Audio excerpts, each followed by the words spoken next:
আমি ঢাকা ধানমন্ডি থেকে বলছি। আজ আমি আমার মামার কাছ থেকে শোনা তার জীবনের একটা অস্বাভাবিক ঘটনা বলতে যাচ্ছি। তিনি একজন ডাক্তার। সঙ্গত কিছু কারণে আমি হসপিটালের নামটা উল্লেখ করতে পারছি না।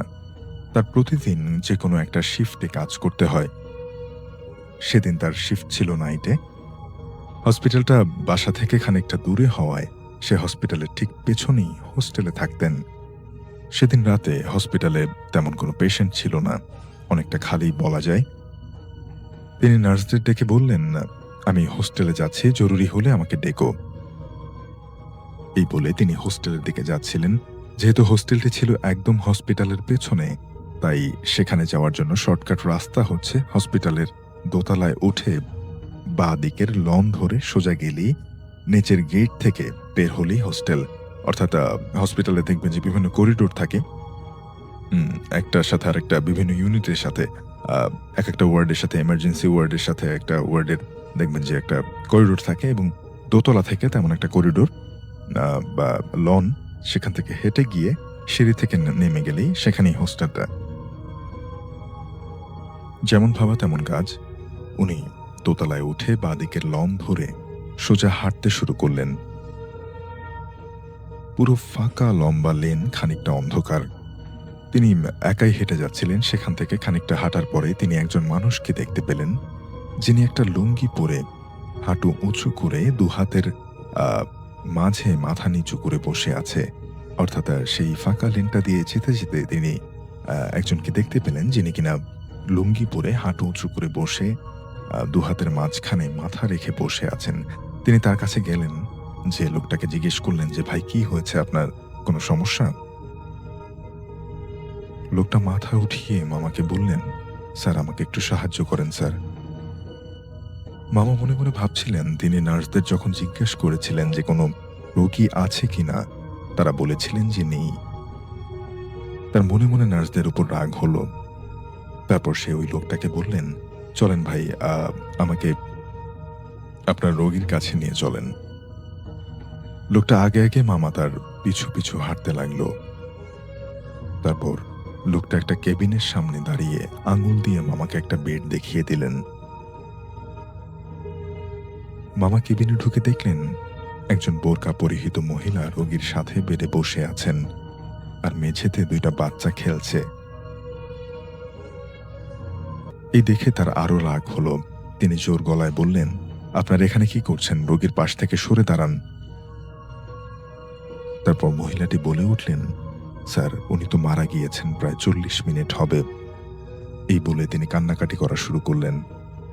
মামা ভাবলেন তিনি আসতে হয়তো দেরি করে ফেলেছেন। তিনি লাশের মাথা থেকে কাপড়টা সরাতেই যা দেখলেন, তা উনি ভাবতেও পারেননি। তিনি দেখলেন, কিছুক্ষণ আগে যে লোকটা তাকে ডেকে এনেছিল, এটি সেই লোকটারই লাশ। এটা দেখে তিনি সেখানে আর এক মুহূর্ত থাকলেন না। সাথে সাথে বের হয়ে তিনি আবার সেই ফাঁকা লন ধরে হাঁটতে শুরু করলেন। ঘটনাটা এখানে শেষ হলেই বোধহয় ভালো হতো, কিন্তু ঘটনাটা এখানে শেষ হলো না। তিনি কাউকে কিছু না বলে চুপচাপ তার রুমে যেয়ে ঘুমিয়ে পড়লেন। তারপর স্বাভাবিকভাবেই কয়েকদিন কেটে গেল। এতক্ষণে তিনি সেই ঘটনাটা প্রায় ভুলে গিয়েছিলেন। তিনি এই ঘটনাকে খুব একটা গুরুত্ব দেননি, কারণ তিনি জানতেন ডাক্তারি পেশায় প্রায় এরকম অলৌকিক ঘটনা দেখা দেয়। কিন্তু তার পরের ঘটনাটা ছিল খুবই আশ্চর্যজনক। এই ঘটনার প্রায় 15 দিন পরে হাসপাতালে প্রচুর ভিড়।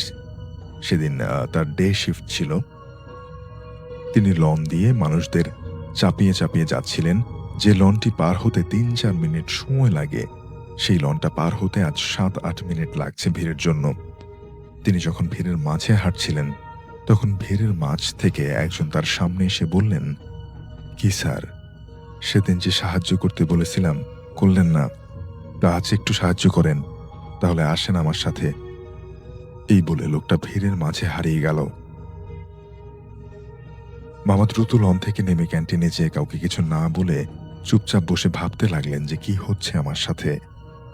তারপর তিনি ঠিক করলেন তিনি আর হোস্টেলে যাবেন, কারণ তিনি বুঝতে পেরেছিলেন যে সে হোস্টেলে যেয়ে থাকতে পারবেন না। তাই তিনি খানিকটা দূরে তার একটা ফ্রেন্ডের সাথে মেসে থাকার সিদ্ধান্ত নিলেন।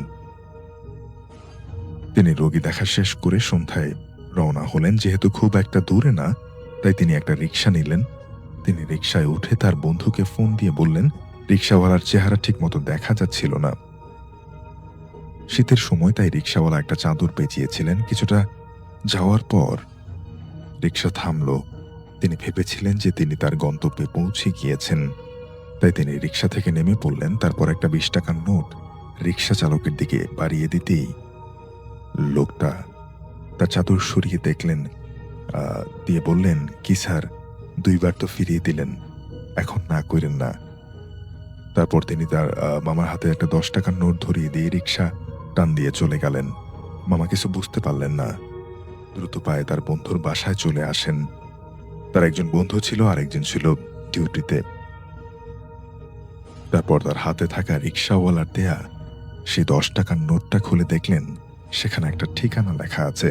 মামা তার বন্ধুদেরকে সব ঘটনা খুলে বললেন। তারপর তারা সিদ্ধান্ত নিলেন যে তারা সেই ঠিকানায় যাবেন। তারা গিয়ে দেখলেন এটি একটি গ্রামের ঠিকানা। সেখানে যে বাসার ঠিকানা লেখা ছিল, সেখানে যেয়ে দেখতে পেলেন সেই বেডে বসে থাকা একটা মহিলা। মহিলাটি মামাকে দেখে বললেন, স্যার আপনি আসেন, বসেন। তারপর মামা মহিলাকে জিজ্ঞেস করলেন যে সেদিন যিনি মারা গিয়েছিলেন উনি আপনার কে হন?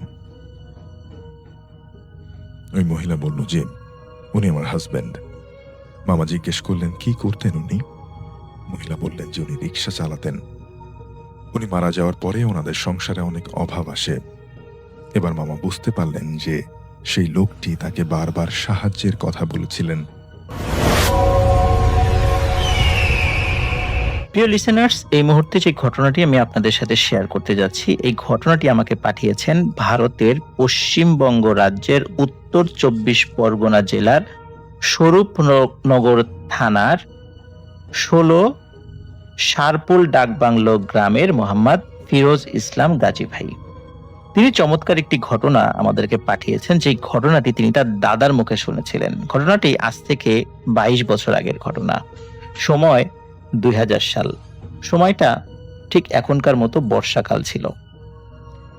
আমরা জানি যে ভারতের মুর্শিদাবাদ এবং মালদহ জেলা, এই দুইটা জেলার মধ্যবর্তী জায়গায়, সেই জায়গায় ভারত 1975 সালে একটি বাঁধ নির্মাণ করে। এই বাঁধের নাম ফারাক্কা বাঁধ। এই বাঁধে 109টি গেট রয়েছে। বাংলাদেশ থেকে 16.5 কিলোমিটার বাহিরে, মানে বাংলাদেশের সীমান্ত থেকে 16.5 কিলোমিটার দূরে এই বাঁধটি অবস্থিত।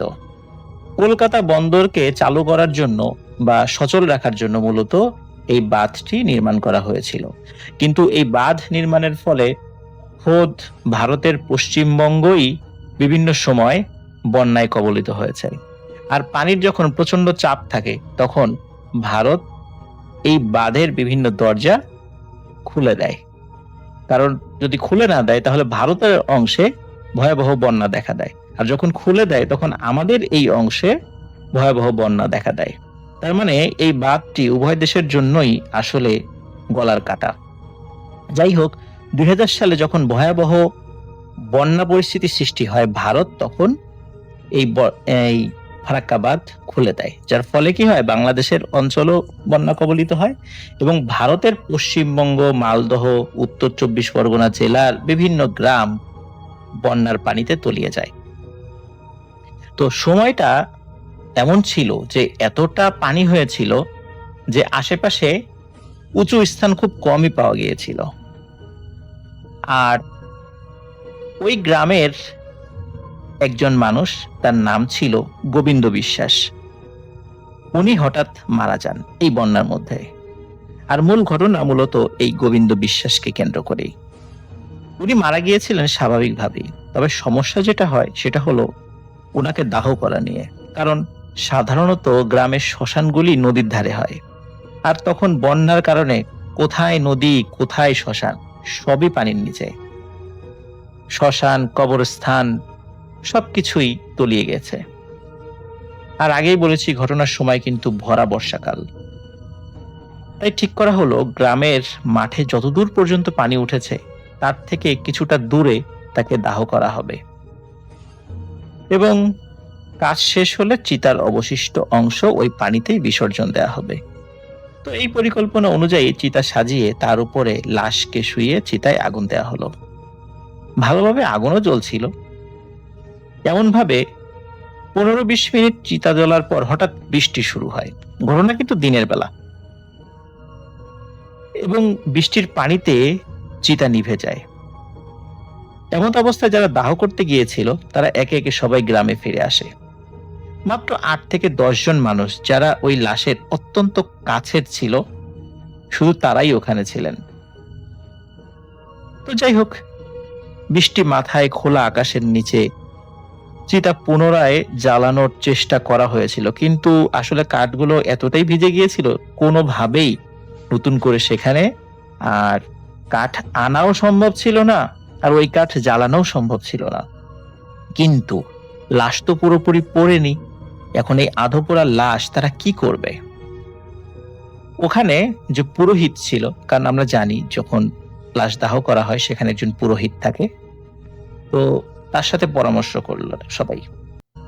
এখন যেহেতু পরিবেশ পরিস্থিতি ভালো ছিল না, একে তো বর্ষাকাল, তারপর বন্যা পরিস্থিতি, চতুর্দিকে পানি, মাঝখানে একটু উঁচু জায়গা পাওয়া গিয়েছে মাঠের মতো, সেখানে তারা এই কাজটি করেছে। তো এখন পুরোহিত পরামর্শ দিলেন যে যেহেতু এমন পরিস্থিতির সৃষ্টি হয়েছে, তাহলে আমরা কি করব, এখন আমরা এই আধা পোড়া লাশটি আমরা মাটি খুঁড়ে কবর দিয়ে দিই। পুরোহিতের পরামর্শে লাশের অন্যান্য আত্মীয় স্বজন তারা ওখানে একটি গর্ত খুঁড়ে ওই আধা পোড়া লাশকে কবর দিয়ে যে যার বাড়িতে চলে যায়। ওখানে আসলে যারা এসেছিলেন তারা তো কোনো গর্ত খোঁড়ার কোনো সরঞ্জামাদি নিয়ে আসেননি। তারা কাছাকাছি যতটুকু টুকটাক অস্ত্রপাতি পাওয়া গিয়েছিল দেশীয়, সেগুলো দিয়েই তারা গর্ত করেছিলেন। এই জন্য গর্তটা আসলে খুব বেশি গভীর হয়নি। লোকজন চলে আসার পর মুষলধারায় আবারও বৃষ্টি শুরু হয়। মুষলধারার এই বৃষ্টিতে ওই যে গর্ত যেটি ঘুরে তারা মাটি চাপা দিয়ে এসেছিলেন, এই মাটি সরে যায় এবং সরে গিয়ে ওই লাশটির শরীর মানে বিভিন্ন অংশ বের হয়ে যায়। যেহেতু বন্যা পরিস্থিতির কারণে যে কোনো উঁচু জায়গায় আমরা দেখি যে বিভিন্ন প্রাণী, কুকুর, বিড়াল, এগুলো কিন্তু বাঁচার তাগিদে সেই সমস্ত জায়গাগুলোতে আশ্রয় নেয়। আর যেহেতু ঘটনাটি এমন একটা উঁচু জায়গায় হয়েছিল, এই কারণে এই কুকুর, বিড়াল, শেয়াল তারা যে কাজটি করে সেটি হচ্ছে এই আধা পোড়া লাশটি তারা সেই গর্ত থেকে টেনে বের করে এবং টেনে হিচড়ে টুকরো টুকরো করে খেতে শুরু করে। ওই মাঠ ব্যাপী পচা মাংসের টুকরো, হাড্ডি ছড়িয়ে ছিটিয়ে থাকে। পচা দুর্গন্ধে ভরে গেল আশেপাশ। কিন্তু এখন তো কিছুই করার নেই। লাশ পচা হলো, সেটা যদি গোটা একটা শরীর হতো তাহলে পুনরায় মাটি চাপা দিলে সমস্যা মিটে যেত, কিন্তু এখন তো সেটা সম্ভব নয়। তো যাই হোক, এর বেশ কিছুদিন পরে ধীরে ধীরে সবকিছু স্বাভাবিক হয়। আস্তে আস্তে বন্যার পানিও সরে যায়। এবার শুরু হয় নতুন ঝামেলা। আর ভয়ঙ্কর ঘটনা আসলে শুরু এখান থেকেই। ওই যে যারা লাশটা দাহ করতে গিয়েছিল এবং বৃষ্টির কারণে ফেরত চলে আসে, তারা একে একে ভয়ঙ্কর স্বপ্ন দেখতে থাকে। ওই সেই লাশ পচা গলা অবস্থাতেই বলছে, তোরা আমার সাথে এমনটা কেন করলি? দেখতো আমার কি অবস্থা হয়েছে। এই বলে তার গোটা শরীরটা তাদের সামনে তুলে ধরে। যারাই স্বপ্নে দেখেছে তাদের সকলের বর্ণনা একই। সারা শরীরের মাংস পচে খসে পড়ছে, আর মাথার মগজগুলি পোকায় খেয়ে নাক ও কানের ছিদ্র দিয়ে বেয়ে পড়ছে। লাশটি বলছে, দেখ আমি শান্তিতে নেই, আর তোদেরকেও আমি শান্তিতে থাকতে দেব না, কারণ তোরা চাইলেই আরেকটু গর্ত করে আমাকে কবর দিতে পারতি, কিন্তু তা না করে এই কুকুর, বিড়াল, শিয়ালের জন্য আমাকে রেখে গেলি। তোদের জন্য কি আমি জীবিত থাকতে কিছুই করি নাই? আমার জন্য কি তোরা এতটুকুই কষ্ট করতে পারলি না? এই ধরনের কথা ওই লাশ বলতো, এবং ওই যে 8-10 জন যারা ছিল তারা প্রত্যেকেই এই স্বপ্নটা দেখত। তারা যখন এই স্বপ্নটা দেখতো তখন তারা চিন্তা করলো এখন তো আসলে কিছু করার নেই, কারণ ওই লাশের এখন আর অংশ বিশেষ পাওয়া যাবে না, কারণ বিভিন্ন প্রাণী সেটিকে ছিন্ন বিচ্ছিন্ন করে খেয়ে ফেলেছে। কিন্তু এখন কি করা যায়? তারা পরামর্শ করতে থাকে, কিন্তু এই পরামর্শের ভেতরেই কিছু ভয়ানক ঘটনা ঘটতে থাকে। এদের মধ্যে একজন রাতের বেলা বাজার থেকে ফিরছিল। বাজার থেকে ফেরার পথে একটি গাছের নিচে একজন মানুষকে দাঁড়িয়ে থাকতে দেখে। দূর থেকে তাকে চেনা যাচ্ছিল না স্বাভাবিকভাবেই, যেহেতু সন্ধ্যার পর, আর তার সাথে অন্য কোনো মানুষও ছিল না। কিন্তু গ্রামের মানুষ স্বাভাবিকভাবেই কাউকে দেখলে তার পরিচয় জিজ্ঞেস করে। এটা আমাদের বাংলাদেশে আমরা এটা দেখতে পাই। স্বাভাবিকভাবেই তিনি তাকে জিজ্ঞেস করে, এই গাছের নিচে কে দাঁড়িয়ে? তখন কোনো কথা বলে না। তো উনি চিন্তা করে, কি ব্যাপার, চোর টোর নাকি? এই চিন্তা করে তিনি এগিয়ে যান। এগিয়ে যাওয়ার পর তিনি ভয়ানক দুর্গন্ধ উনি অনুভব করেন এবং উনি দেখতে পান যে সামনে যে মানুষটি দাঁড়িয়ে আছে সেটি আর কেউ নয়, ওই যে তাদের সেই আত্মীয় গোবিন্দ। তার দেহ পচে মাংসগুলো খুলে পড়ছে। এই দৃশ্য দেখে উনি চিৎকার দিয়ে ওইখান থেকে দৌড়ে চলে আসেন। নিজের বাড়িতে এসে উনি সেন্সলেস হয়ে যান। পরবর্তীতে সবাইকে ঘটনাটি খুলে বলেন। ঘটনাটি কিন্তু এখানেই শেষ নয়। ওই 10 থেকে 12 জনের বা 8 থেকে 12 জনের যেই দলটি ছিল, তাদের মধ্যে আরো একজন, উনি রাতের বেলা কোনো কারণে ঘর থেকে বাইরে বের হয়েছেন। তিনি দেখেন উঠোনের উপর একটি ছায়ামূর্তি দাঁড়িয়ে আছে। তিনি ভালো করে চাঁদের আলোতে দেখতে পান যে ছায়ামূর্তিটি আর কেউ নয়, তাদের সেই নিকটাত্মীয় গোবিন্দ। এটি দেখে তিনিও মারাত্মক ভয় পান, চিৎকার দিয়ে সেন্সলেস হয়ে পড়ে যান। আরো একজন ব্যক্তির সাথে আর একটা ঘটনা ঘটে। তিনি রাতের বেলা বাড়িতে ফিরছিলেন। ফেরার সময় টিনের চালের উপরে কোন একজন মানুষকে বসা দেখতে পান। তাকে বসা দেখতে পেয়ে তিনি জিজ্ঞেস করেন যে, এই চালের উপরে কে বসে আছে? উনি চিন্তা করেছেন হয়তোবা চোর টোর বসে আছে, কিন্তু কোনো সারা শব্দ না পেয়ে উনি যখন কাছে যান এবং হাতে থাকা টর্চ লাইটটি ওই মানুষটির দিকে ধরেছেন, তখন তিনি দেখেন এটি আর কেউ নয়, সেই গোবিন্দ। তার দেহের অবস্থাও ঠিক একই রকম যেমনটা স্বপ্নে দেখেছিলেন, শুধু চেহারাটা দেখে বোঝা যাচ্ছে একটু একটু, আর সমস্ত শরীরের মাংস খুলে খুলে পড়ছে। এটি দেখে তিনিও বিকট শব্দে একটা চিৎকার করে ওঠেন। বাড়ির অন্য লোকজন চলে আসে, কিন্তু চালের উপর আর কাউকে দেখা যায় না। এরকম 3টি ঘটনা যখন ঘটে, তখন অন্য যারা ছিলেন সেখানে তারাও আতঙ্কিত হয়ে পড়েন, এবার তো আমাদের পালা, আমাদের সাথেও ঘটবে। তারা আর কাল বিলম্ব না করে একজন ভালো পুরোহিতের সাথে যোগাযোগ করেন এবং একজন তান্ত্রিকের সাথেও যোগাযোগ করেন।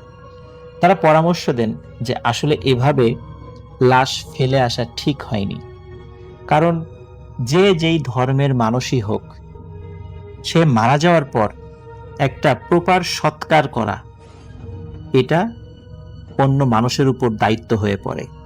যেহেতু উনি হিন্দু ধর্মের মানুষ ছিলেন, তাদের উচিত ছিল, যেহেতু তখন দিনের বেলা ছিল, তাদের উচিত ছিল যে কোনোভাবে অন্য জায়গা থেকে কাঠ নিয়ে এসে তার দাহ সম্পন্ন করা, অথবা খুব সুন্দরভাবে গর্ত করে গর্তটা গভীর করে সেখানে লাশটি কবর দেয়া।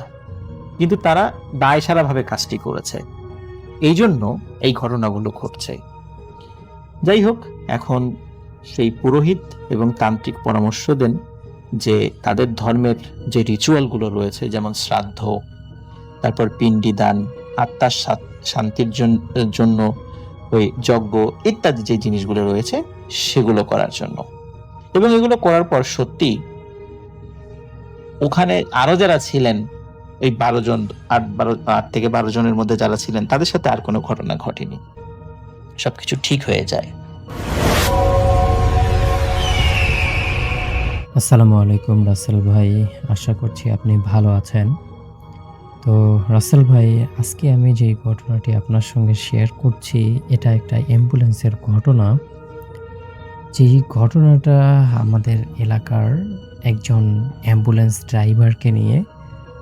তো রাসেল ভাই, আমি কোনো কথা না বাড়িয়ে সরাসরি চলে যাচ্ছি ঘটনায়। আমাদের এলাকার মানে একদম শেষ প্রান্তে একটা বাড়ি। যেই বাড়িটা যিনি কর্তা তার নাম রহিম মিয়া। তিনি একজন অ্যাম্বুলেন্স ড্রাইভার। বহু বছর ধরে তিনি এই কাজে নিয়োজিত আছেন। কিন্তু মানে এক রাতের ঘটনা, যেই ঘটনা তিনি কখনো ভুলতে পারেননি, পারবেন না। রাসেল ভাই, এই আ রহিম ড্রাইভার আমাকে ঘটনাটি বলেছিল, সেটাই আমি আপনাদের কাছে শেয়ার করছি। সেদিন বৃহস্পতিবার রাত। তো রহিম চাচা, আমি চাচা করেই তাকে বলি আরকি। তিনি যেহেতু বৃহস্পতিবার রাত, তিনি চাচ্ছিলেন একটু বিশ্রাম নিতে বা একটু তার শারীরিকভাবে একটু আরামদায়ক নিতে চাচ্ছেন। তো তিনি যখন বাড়ি আসছেন, খাওয়া-দাওয়া শেষ করে তিনি জাস্ট ঘুমাইতে যাবেন, ঠিক এই মুহূর্তে তার কাছে একটা কল আসে। একটা মৃতদেহকে গ্রামের একদম শেষ প্রান্তে, গ্রাম বলতে আ মানে আমাদের থানার পরের থানা, ওটাও একটা গ্রাম। ওই গ্রামের শেষ উম মানে প্রান্তে একটা বাড়ি আছে, সেই বাড়িতে পৌঁছে দিতে হবে। তো রহিম চাচা তো একজন দায়িত্বশীল মানুষ। এজন্য তিনি আর না করতে পারেননি। তিনি ভাবলেন যে এটা কাছাকাছি, আমি জাস্ট লাশটা তাড়াতাড়ি পৌঁছে দিয়ে এসে ঘুমাই। তো তিনি কি করলেন? আ তিনি আর কোনো কথা না বলে সরাসরি তিনি আ হসপিটালে চলে গেলেন এবং যাওয়ার পর যখন তিনি এক্সাক্ট লোকেশনটা জানতে পারলেন, তখন তিনি একটু দ্বিধাদ্বন্দ্বের মধ্যে পড়ে গেলেন। কারণ জায়গাটা খুবই নির্জন, লোকজন খুব একটা যায় না। তিনি এটা শোনার পর ১ম এ দ্বিধাদ্বন্দ্বে পড়ে গেলেন যে আসলে সেখানে যাবো কি যাবো না? একটা মানে দোটানার মধ্যে পড়ে গেলেন। তো অ্যাম্বুলেন্স আ মানে যে ছিল, সেই অ্যাম্বুলেন্সের একজন হেল্পার ছিল, যার নাম হচ্ছে জসিম। তো তিনি বললেন যে, "ওস্তাদ, সমস্যা নাই, অ্যা কিছু হবে না।" তো তারপর রহিম চাচা তার গাড়ির পিছনের যে ঢাকনা আছে সেটা খুলে দিলেন এবং স্ট্রেচারটা আ মানে বের করে দিলেন, লাশটা যেন তোলা হয় এবং লাশটা নিয়ে এসে স্ট্রেচারটা সহ লাশটা ঢেকে দেওয়া হলো। তারপর রহিম চাচা গাড়ি নিয়ে বের হয়ে গেলেন সেই গ্রামের উদ্দেশ্যে। রাস্তায় বের হওয়ার কিছুক্ষণ পর থেকেই রহিম চাচা অদ্ভুত কিছু একটা অনুভব করতে লাগলো আরকি। তিনি দেখতেছেন যে রাস্তাটা অস্বাভাবিকভাবে কুয়াশায় ঢাকা। যেন রাস্তাটা শেষ হবে না, বা রাস্তাটার মানে শুধুমাত্র ১-১.৫ হাত সামনেই দেখা যাচ্ছে, আর বেশি কিছুই দেখা যাচ্ছে না। তিনি বেশ খানিকটা মানে আ কি বলে, দ্বিধাদ্বন্দ্বের মধ্যেই পড়ে গেলেন। তারপর তার যে হেল্পার ছিল, সেই হেল্পার হঠাৎ করে বলে উঠল, "ভাই, ভাই, আপনি কি কিছু শুনতেছেন?" রহিম চাচা এবার বেশ খানিকটা অবাক হয়ে গেলেন। বললেন যে, "কিরে জসিম, কি শুনবো? শোনার কি আছে? ঠিকই তো গাড়ি চালাচ্ছি।" তারপর সেই যে হেল্পার জসিম ছিল, তিনি ধীরে, ধীরে বললেন যে, "পিছনের দিকে তাকান। পিছন থেকে কেউ যেন আমাদেরকে ফলো করতেছে।" এবার রহিম চাচা হেসে উড়িয়ে দিল। "তুই কিরে, নতুন আ রাত্রে ভাড়া মারিস নাকি? কি বলতেছিস?" তো যেহেতু উস্তাদ বলতেছে, সেহেতু জসিম চুপ হয়ে যায়। তিনি আর কোনো কথা বলেন না। তারপর আর কিছু দূর যাওয়ার পর আবারও জসিম বলে, "ওস্তাদ, কিছু কি শুনতেছেন?" এবার রহিম চাচা হেসে বলল, "মরার আবার নিঃশ্বাস হয় নাকি? তুই এমনভাবে বলতেছিস যেন মরাটা কথা বলতেছে। এই টাইপের নাকি?" তো মানে এরকম কথা যখন জসিম শুনল, জসিম তো সবকিছু বুঝতেছে, কিন্তু আসলে রহিম চাচার সামনে থাকার কারণে কিছু বুঝতে পারতেছে না। তো তারপর তাদের এই কথোপকথন চলার একটা সময় লাশটা থেকে একটা হুং শব্দ উঠল। মানে একটা ঢৌকের শব্দ আসলো। একটা ঠান্ডা ভারী নিঃশ্বাসের শব্দ এমনভাবে রহিম চাচার কানে এসে পৌঁছালো, মানে এবার দুজনে একসাথে চুপ হয়ে গেল। মানে এমনভাবে চুপ হয়ে গেল যেন আ মানে পরিবেশটা একদম নিস্তব্ধ হয়ে গেছে। তারপর রহিম চাচা ধীরে, ধীরে তার ভিতরে যে গ্লাস আছে, যেই গ্লাস দিয়ে বাহিরে দেখা যায়, সেই গ্লাস দেখে তার যে শরীর ছিল, সেই শরীরটা একদমই ঠান্ডা হয়ে গেল। কারণ তিনি সেখান থেকে দেখতেছেন তার গাড়ির ভিতরে যেই স্ট্রেচারটা রাখা আছে, ওটার উপর থেকে যেই কাপড়টা দিয়ে লাশটা ঢেকে দেওয়া হচ্ছে, সেই কাপড়টা কেমন জানি লড়ছে। যেন ভিতর থেকে কেউ এমনভাবে নিঃশ্বাস নিচ্ছে, যেন জীবিত কোনো মানুষ। এবার জসিম কাঁপা গলায় বলল, "ভাই, গাড়ি থামান, গাড়ি থামান, তাড়াতাড়ি গাড়ি থামান, সমস্যা হয়ে গেছে।" রহিম থামাতে চাচ্ছিল, মানে থামাতে যাবে, ঠিক তখনই ঠাস করে একটা শব্দ আসলো এবং পিছনের দরজাটা নিজের থেকেই জোরে আঘাত করলো এবং দরজাটা খুলেও গেল। এরপর আবারও সেই নিঃশ্বাস নেওয়ার শব্দ, আরও কাছে, আরও ভারী। মনে হচ্ছে যেন সেই লাশটাই এত জোরে, জোরে নিঃশ্বাস নিল বা নিচ্ছে। তারপর তারা দুজনের মাঝ থেকে হঠাৎ করে সেই স্ট্রেচারের কাপড়টা ধীরে, ধীরে সরে গেল। আর তাদের সামনে সেই মৃতদেহটা একদম পুরোপুরি ভেসে আসলো। তারপর তারা দেখল লাশটার দুটো চোখ পুরোপুরি সাদা। মুখে এমন ধরনের বিকৃত হাসি, যেটা আসলে একজন মানুষের পক্ষে হাসা সম্ভব না। তারপর সেই লাশটা ধীরে, ধীরে বলল, "আমাকে আমার ঠিক জায়গায় নিচ্ছ তো?" এবার রহিম আর জসিম একদম জোরে চিৎকার করে উঠল। তারা দুজন গাড়ি মানে দুজন মিলে গাড়িটা নিয়ন্ত্রণ করতে পারল না। তারপর সেই অ্যাম্বুলেন্সটা রাস্তার পাশে ধাক্কা খেলো একটা গাছের সাথে। তারপর রহিম চাচা এবং তার ড্রাইভার জসিমের আর কিছু মনে নেই। তারা দেখেন পরদিন সকালে তাদের আশেপাশে অনেক মানুষ জড়া হয়ে গেছে। অ্যাম্বুলেন্সটা ভাঙ্গা অবস্থায় পড়ে আছে। সামনে রহিম অজ্ঞান এবং জসিম অজ্ঞান। কোনো কিছুই নেই। আশেপাশে শুধু মানুষ আর মানুষ।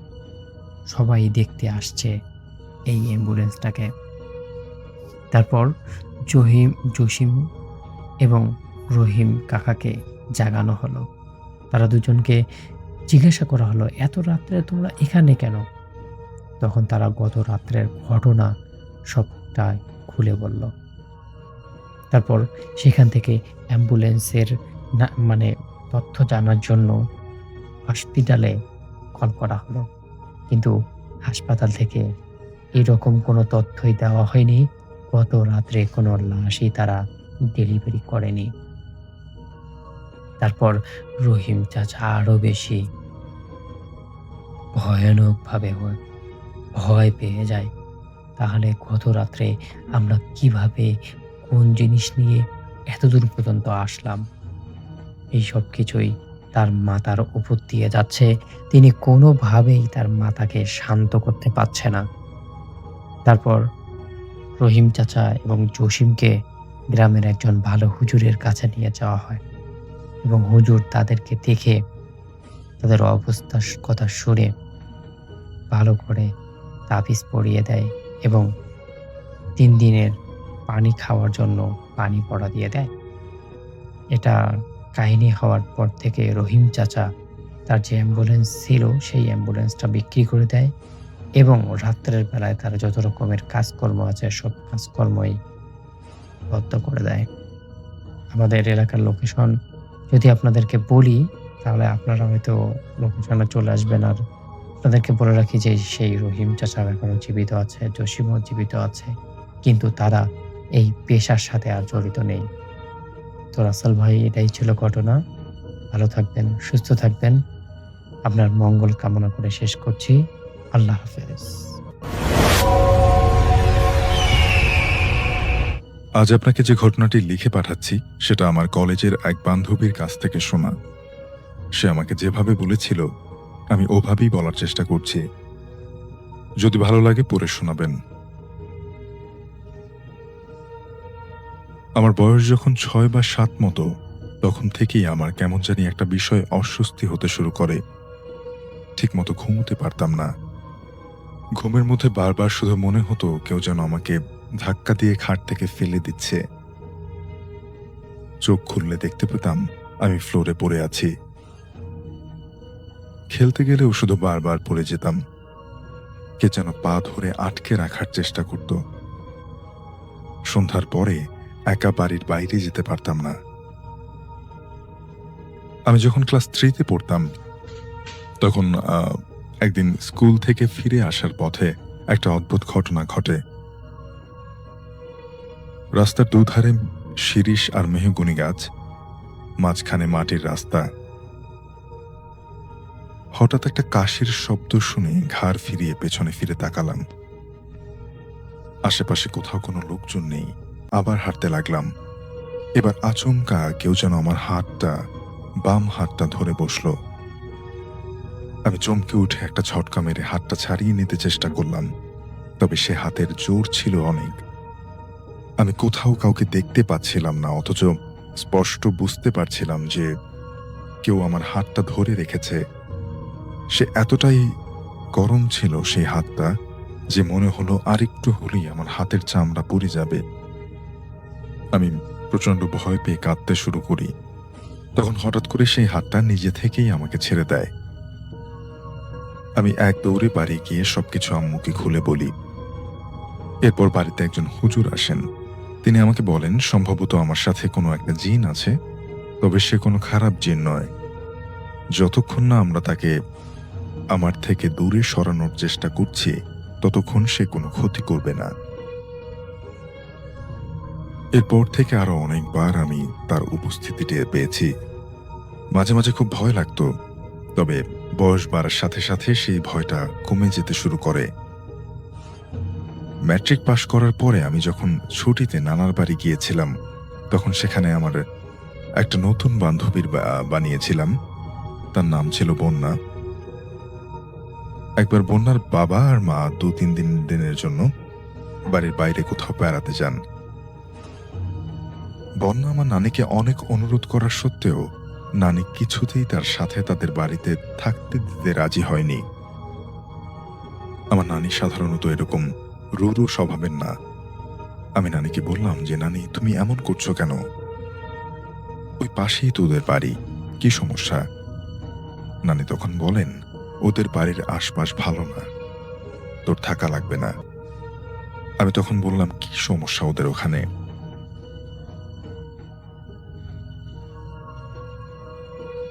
নানি প্রথমে বলতে না চাইলেও পরে জানান যে ওদের বাড়ির পেছনের পুকুর পাড় আর বাঁশঝাড়টা নাকি খারাপ জায়গা, ওখানে নাকি জিনেরা থাকে। এই কথা শোনার পরে আমি হাসতে হাসতে নানিকে বলি, আরে নানি, আমি নিজেই তো একটা জিন। তারপর নানির নিষেধ সত্ত্বেও সন্ধ্যার পরে বন্যার বাড়িতে চলে যাই। ওদের বাড়িটা গ্রামের একেবারে শেষের দিকে। বাড়ির পেছনে পুকুর আর তার ওপাশে বাঁশঝাড় আর জঙ্গল। আমি যখন ওদের বাড়িতে পৌঁছেছি বন্যা তখন ওদের হাঁস মুরগিগুলো খুব ফ্রিতে উঠেছিল। আমি উঠোনে দাঁড়িয়ে পেছন দিককার পুকুরটার দিকে তাকালাম, আর হঠাৎ কতগুলো বাচ্চার খিলখিল শব্দে, হাসির শব্দে আমি চমকে উঠলাম। মনে হলো যেন পুকুরের ওদিক থেকে আসলো শব্দটা। আমি বন্যাকে ডেকে বললাম ব্যাপারটা। বন্যা একটা হাসি দিয়ে বলল, আরে ভুল শুনেছিস, চল ভেতরে চল।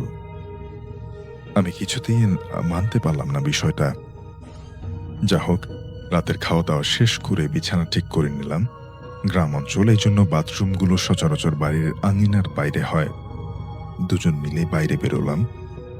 ওদের বাথরুমটা পেছনের সেই পুকুরের একটা কিনারে।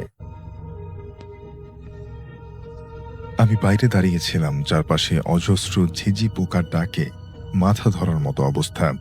এতটাই অন্ধকার ছিল যে আমি নিজেই নিজের হাত পর্যন্ত দেখতে পাচ্ছিলাম না। হঠাৎ আমার হাতে একটা স্পর্শ পেলাম। কেউ আমার হাত ধরে বাড়ির দিকে টানছে। এই স্পর্শের সাথে আমি অনেক পরিচিত ছিলাম, তাই ভয় পাইনি। ঝটকা মেরে হাতটা ছাড়িয়ে নিলাম। আর তখনই সব ঝিঝি পোকার ডাক একসাথে থেমে গেল। চারপাশে তখন কোনো শব্দ নেই, একেবারে পিং পতন নীরবতা। আমার হার্টবিট খুব দ্রুত চলতে শুরু করলো। বন্যাকে ডাকতে যাব এমন সময় আমার চোখ গেল পুকুরের অন্য কিনারে। সেখানে একটা শ্যাওলা গাছ আছে। হঠাৎ যেন জায়গাটা এক ধরনের লাল আলোয় ভরে উঠতে শুরু করলো। আমি দেখলাম কতগুলো শিশু বাচ্চা, যাদের শরীর থেকে সেই লাল আভা বেরোচ্ছিল, একজনের ওপর আর একজন গড়াগড়ি খাচ্ছে আর সেই শ্যাওলা গাছে ওঠার চেষ্টা করছে। আমি অবাক বিস্ময়ে তাকিয়ে এসব দেখতে দেখতে কোথায় যেন হারিয়ে যাচ্ছিলাম। হঠাৎ একটা শব্দে সম্বিত ফিরে পেলাম। বন্যা বেরিয়েছে, কিন্তু ওদের বাথরুমের স্টিলের দরজায় যে শব্দ হয়েছে, সেই শব্দ শুনে ওপারের সেই অদ্ভুত বাচ্চাগুলো এক পলক আমাদের দিকে তাকালো। আর সাথে সাথে পুরো জায়গাটা আবার নিকষ কালো অন্ধকারে ভরে উঠল। আবারও শুনশান নীরবতা। আমি পুকুরের একেবারে কিনারায় ঘেঁষে দাঁড়িয়েছিলাম। এতক্ষণ আমি যা দেখেছি, বন্যাও 1 সেকেন্ডের জন্য সেটা দেখেছে। ও আমাকে বলল, চল তাড়াতাড়ি ঘরে যাই। আমি পেছনে ফিরে পা বাড়াতেই হঠাৎ মনে হলো কেউ যেন আমাকে পেছন থেকে টান মেরে পানিতে ফেলে দিল। আমি পানিতে পড়ে বিষম খাচ্ছি, তখন আবার পুকুরের তলা থেকে কেউ যেন টান মারল। আমি চিৎকার করে বন্যাকে ডাক দিলাম, তারপর পানিতে ডুবে গেলাম। আর তখন পানির উপর থেকে কেউ যেন আমাকে টেনে তুলল। আমি ভাবলাম হয়তো বা বন্যা। উঠে দেখি কেউ নেই, বন্যাও কোথাও নেই। জোরে চিৎকার করে ওকে ডাক দিলাম। সত্যি বলতে গেলে খুব অবাক হলাম যখন দেখলাম বন্যা আমাকে ফেলে ভয়ে বাড়িতে চলে গেছে। সেই সময় আমি আমার নানির বাড়িতে ফিরে আসি। আমাকে ভেজা অবস্থায় দেখে নানিকে আর কিছু বলতে হয়নি। পরদিন ফজরের পরে নানু বাড়ির মসজিদের ইমাম সাহেব আমাকে দেখতে আসেন। দোয়া কালাম পরে ফু দিয়ে দেন। আর তিনি জানান যে আমরা যদি চাই তবে তিনি আমার সাথে থাকা জিনটাকে তাড়িয়ে দিতে পারেন। আমি সাথে সাথে না বলে দিয়েছিলাম, কেননা আজও আমি বিশ্বাস করি আমার সাথে যেই আছে সে মহান আল্লাহর প্রেরিত কেউ। সেদিন সে না থাকলে হয়তোবা আমি হারিয়ে যেতাম পানির তলায়। এলাকাটা এতটাই অজপাড়াগা ছিল তা বোঝানো যাবে না। ইভেন বাথরুমের জন্য মসজিদ থেকে যেতে নাকি কমপক্ষে 5 মিনিটের রাস্তা হাঁটতে হতো। এক জায়গা থেকে আরেক জায়গায় যাওয়ার যোগাযোগ ব্যবস্থা ছিল খুব খারাপ। মেইন রোড থেকে নৌকা দিয়ে পায়ে হেঁটে সেই মসজিদ, এবং মসজিদ থেকে তারা এরকম ভাবে যে এরকম মসজিদে 12 দিনের মতো থাকবে। এরপরে আরও একটা মসজিদে যেতে হবে ওই এলাকারই। কিন্তু রাস্তাঘাটের যে বেহাল দশা, তাতে হেঁটে যাওয়া ছাড়া কোনো উপায় নাই। সেটা 2000 সালের ঘটনা। ইভেন ওইখানের যেসব বাড়িঘরগুলো ছিল, সেই বাড়িঘরগুলোতেও সাঁকো দিয়ে পার হয়ে যেতে হতো, এরকম আর কি। রাস্তা নাই, সরাসরি ঢুকে যেতে পারবেন না একটা বাড়িতে। সে এলাকায় ইউনিয়ন পরিষদের একটা হসপিটাল ছিল। সেই হসপিটালটা রেফাত ভাই নিজেও দেখেছেন কয়েকবার, ওই মসজিদে যাওয়া আসার সময় একদম কাছাকাছি। তো সেখানকার মসজিদে থাকা অবস্থায় তিনি একজন লোককে প্রায় দেখতেন, মসজিদে বসে আছে, না হলে শুয়ে আছে। আবার আসরের ওয়াক্তে চলে যাচ্ছে, আসরের নামাজ পড়ে। এরপরে মাগরিব এবং ঈশার ওয়াক্তে তিনি আর আসতেন না, আবার ফজরের ওয়াক্তে আসতেন। তিনি যতক্ষণ মসজিদে থাকতেন, রেফাত ভাই লক্ষ্য করতেন মসজিদের ওযুখানার পেছনের দেয়ালে একজন বসে আছে। বসে থাকা অবস্থায় তার মুখটা যতটুকু বোঝা যাচ্ছে যে পুরাটাই ঢাকা, কোনো অংশই চেহারা বোঝা যাচ্ছে না। ওই মসজিদে যাওয়ার মসজিদে রেফায়েত ভাইরা যাওয়ার দ্বিতীয় দিনে তিনি দেখতে পান এই দৃশ্য।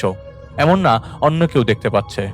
রেফায়েত ভাই চতুর্থ দিন কাছে যান ওই লোকের, এবং দেয়ালের কাছে যেতেই কালো কুচকুচে বর্ণের জন্তুটা দৌড় দেয়, তার দিকে তাকায়, একটা থুতু মারে এবং দৌড় দিয়ে পালিয়ে যায়। কাছে যাওয়ার পর তিনি দেখেন ওই জিনিসটা দৌড়াতে দৌড়াতে ওই ইউনিয়ন পরিষদের হাসপাতালের ভেতরে ঢুকে গেল ওনার পিছু নেওয়ার পর। আর কয়েকদিনে এতটুকু বুঝে গেছেন যে ওই জিনিসটা দেওয়ালে উঠে এসে বসে, না হলে বাউন্ডারির আশেপাশে ঘুরপাক করতে থাকে যখন ওই লোকটা মসজিদে থাকে। ওই মসজিদে থাকা অবস্থায় চতুর্থ দিন তিনি জানলেন মসজিদে প্রায় 12 থেকে 15 দিন থাকা হয়ে যাবে, মানে থাকা হবে আর কি। তিনি আরো একজনের কাছে ইসলামের ব্যাপারে তালিম করছেন, তো মাগরিবের পরে করছিলেন। ওই সময় ওই মাগরিবের ওয়াক্তে কিছু বিষয় নিয়ে কথা বলছিলেন। এর মধ্যে একটা কথা, এই হাসপাতালের কি কোনো সমস্যা আছে নাকি তিনি জিজ্ঞেস করেন কথা শেষে। তিনি যেই না এটা বললেন, তিনি দেখলেন একতলা ইউনিয়ন পরিষদের এই হাসপাতালের ছাদে কে যেন হাঁটছে ওই লোকের সাথে কথা বলা অবস্থায়। অথচ এই হাসপাতালের ছাদে কোনোভাবেই মানুষ উঠতে পারবে না মই ছাড়া। অথচ যে হাঁটছে সে স্বাভাবিকভাবে মানুষের মতো হাঁটছে না, মনে হচ্ছে কোন একটা হিংস্র ভাল্লুক যেভাবে দৌড়াতে থাকে সেভাবে দৌড়াচ্ছে। তিনি বুঝলেন ওইখানে প্রবলেম আছে। তিনি তার সাথীদেরও আগে সতর্ক করে দিলেন যে এইখান দিয়ে যাওয়ার সময় যেন সাবধানতা অবলম্বন করা হয় রাতের বেলা। এবং সবাই যেহেতু আল্লাহ রাস্তায় আছে তাই কেমন একটা গুরুত্ব দেয় না। তো সেই লোকের সাথে কথায় আসা যাক। সেই লোক বলে এখানে প্রায় সময়ে একজন লোককে দেখবেন শুয়ে বসে থাকে, ওনাকে খানা খেতে ডাকলে আসবে না। তিনি খাওয়া দাওয়া কি করেন বোঝা না গেলেও কেউ কোনো খাওয়া দিলে তিনি খান না। ওই লোক সবসময় হসপিটালের ভেতর থেকে, এবং ওনার পরিবারের কেউ নাই, এই আছে কিন্তু এখানে কেউ থাকে না, আর এই লোকটা থাকে হাসপাতালের ভেতর। ঘটনাটা কি? তিনি শুধু একটাই কথা বলেন, ওনাকে অনেক কবিরাজ দেখানো হয়েছে, কেউ কিছু করতে পারে নাই, কেউ কোনো চিকিৎসা করতে পারে নাই। ওনার ছেলে আছে, ছেলের বউ আছে, পাশেই থাকে, এখান থেকে খুব বেশি দূরে না, তারা এক্সাক্ট পরামর্শ দিতে পারবে। লোকটার প্রতি রেফায়েত ভাইয়ের মায়া হয়ে যায়। রেফায়েত ভাই ওই দিন রাত 2টার দিকে তাহাজ্জুদে বসেন এবং তার হুজুরকে ডাকেন। তার হুজুর অনেকক্ষণ পরে আসে এবং বলে, দেখো তুমি যদি কোনো কাজে জড়াতে চাও আমরা মানা করব না, তবে আমি বুঝতে পেরেছি তুমি ওই হাসপাতালে যেতে চাচ্ছ, ওই বাড়িতে যেতে চাচ্ছ। তুমি ভালো বুঝবে তুমি কি করবে, এবং শুধু একটা কথা বলতে চাই, যাই করো বুঝে শুনে করো, করতে করতে অনেক কিছু বুঝে যাবে, তখন পেছনে ফিরে তাকিও না। যখন সামনে এগিয়ে যাবে আর পেছনে তাকাবে না, শেষ করেই বের হবে। তবে সাবধানতা অবলম্বন করবে, কারণ মৃত্যুর ঝুঁকি রাতের ঘুমানোর মধ্যেও আছে। তো রেফাত ভাই বুঝে গেলেন ওনার ওস্তাদ কি বলল। তো রেফাত ভাই ফজরের আগে তাহাজ্জুদ নরমালি অনেক সময় নিয়ে পড়েন, কিন্তু সেদিন তিনি অল্প সময় তাহাজ্জুদ পড়ে সেই হাসপাতালের কাছে যান। গিয়ে দেখতে পান হাসপাতালের চারিপাশে ময়লা আবর্জনা, হাসপাতালের ভেতরে কেমন একটা ঘোম ঘোম শব্দ, এবং শব্দের বাইরে থেকে বোঝাই যাচ্ছে হাসপাতালের দেয়াল থেকে আসছে পটকা গন্ধ। এমন সময় ভেতর থেকে আসছে অনেক বাজে দুর্গন্ধ। তিনি হসপিটালে তখনও প্রবেশ করেন নাই, কিন্তু বাইরে থেকে ভেতরে ফিসফিস শব্দ শুনতে পাচ্ছেন। এই ফিসফিস শব্দে এতটাই ইকো হচ্ছে যে রেফায়েত ভাইয়ের মাথা ধরে যাচ্ছে। এরকম ভাবে আসছে যে সাধারণ মানুষ এই শব্দ বুঝবে না, শুধু রেফায়েত ভাই বুঝছে যে ফিসফিস শব্দ আসছে। তো ফিসফিস শব্দ এরকম ভাবে আসছে, এই নে খা, এই নে খা। তিনি ভেতরে ঢোকার সময় টর্চ লাইট জ্বালান, এরপর টর্চ লাইট বন্ধ করে দেন। ঢোকার পর তিনি দুয়া পরে তার শরীর বন্ধ করে ফেলেন। ভেতরে ঢুকতেই তিনি দেখেন কিছু কাঁচা মাছ পড়ে আছে এদিক সেদিক, মাছের আঁশ পড়ে আছে, আস্তে একটা গন্ধ আসছে।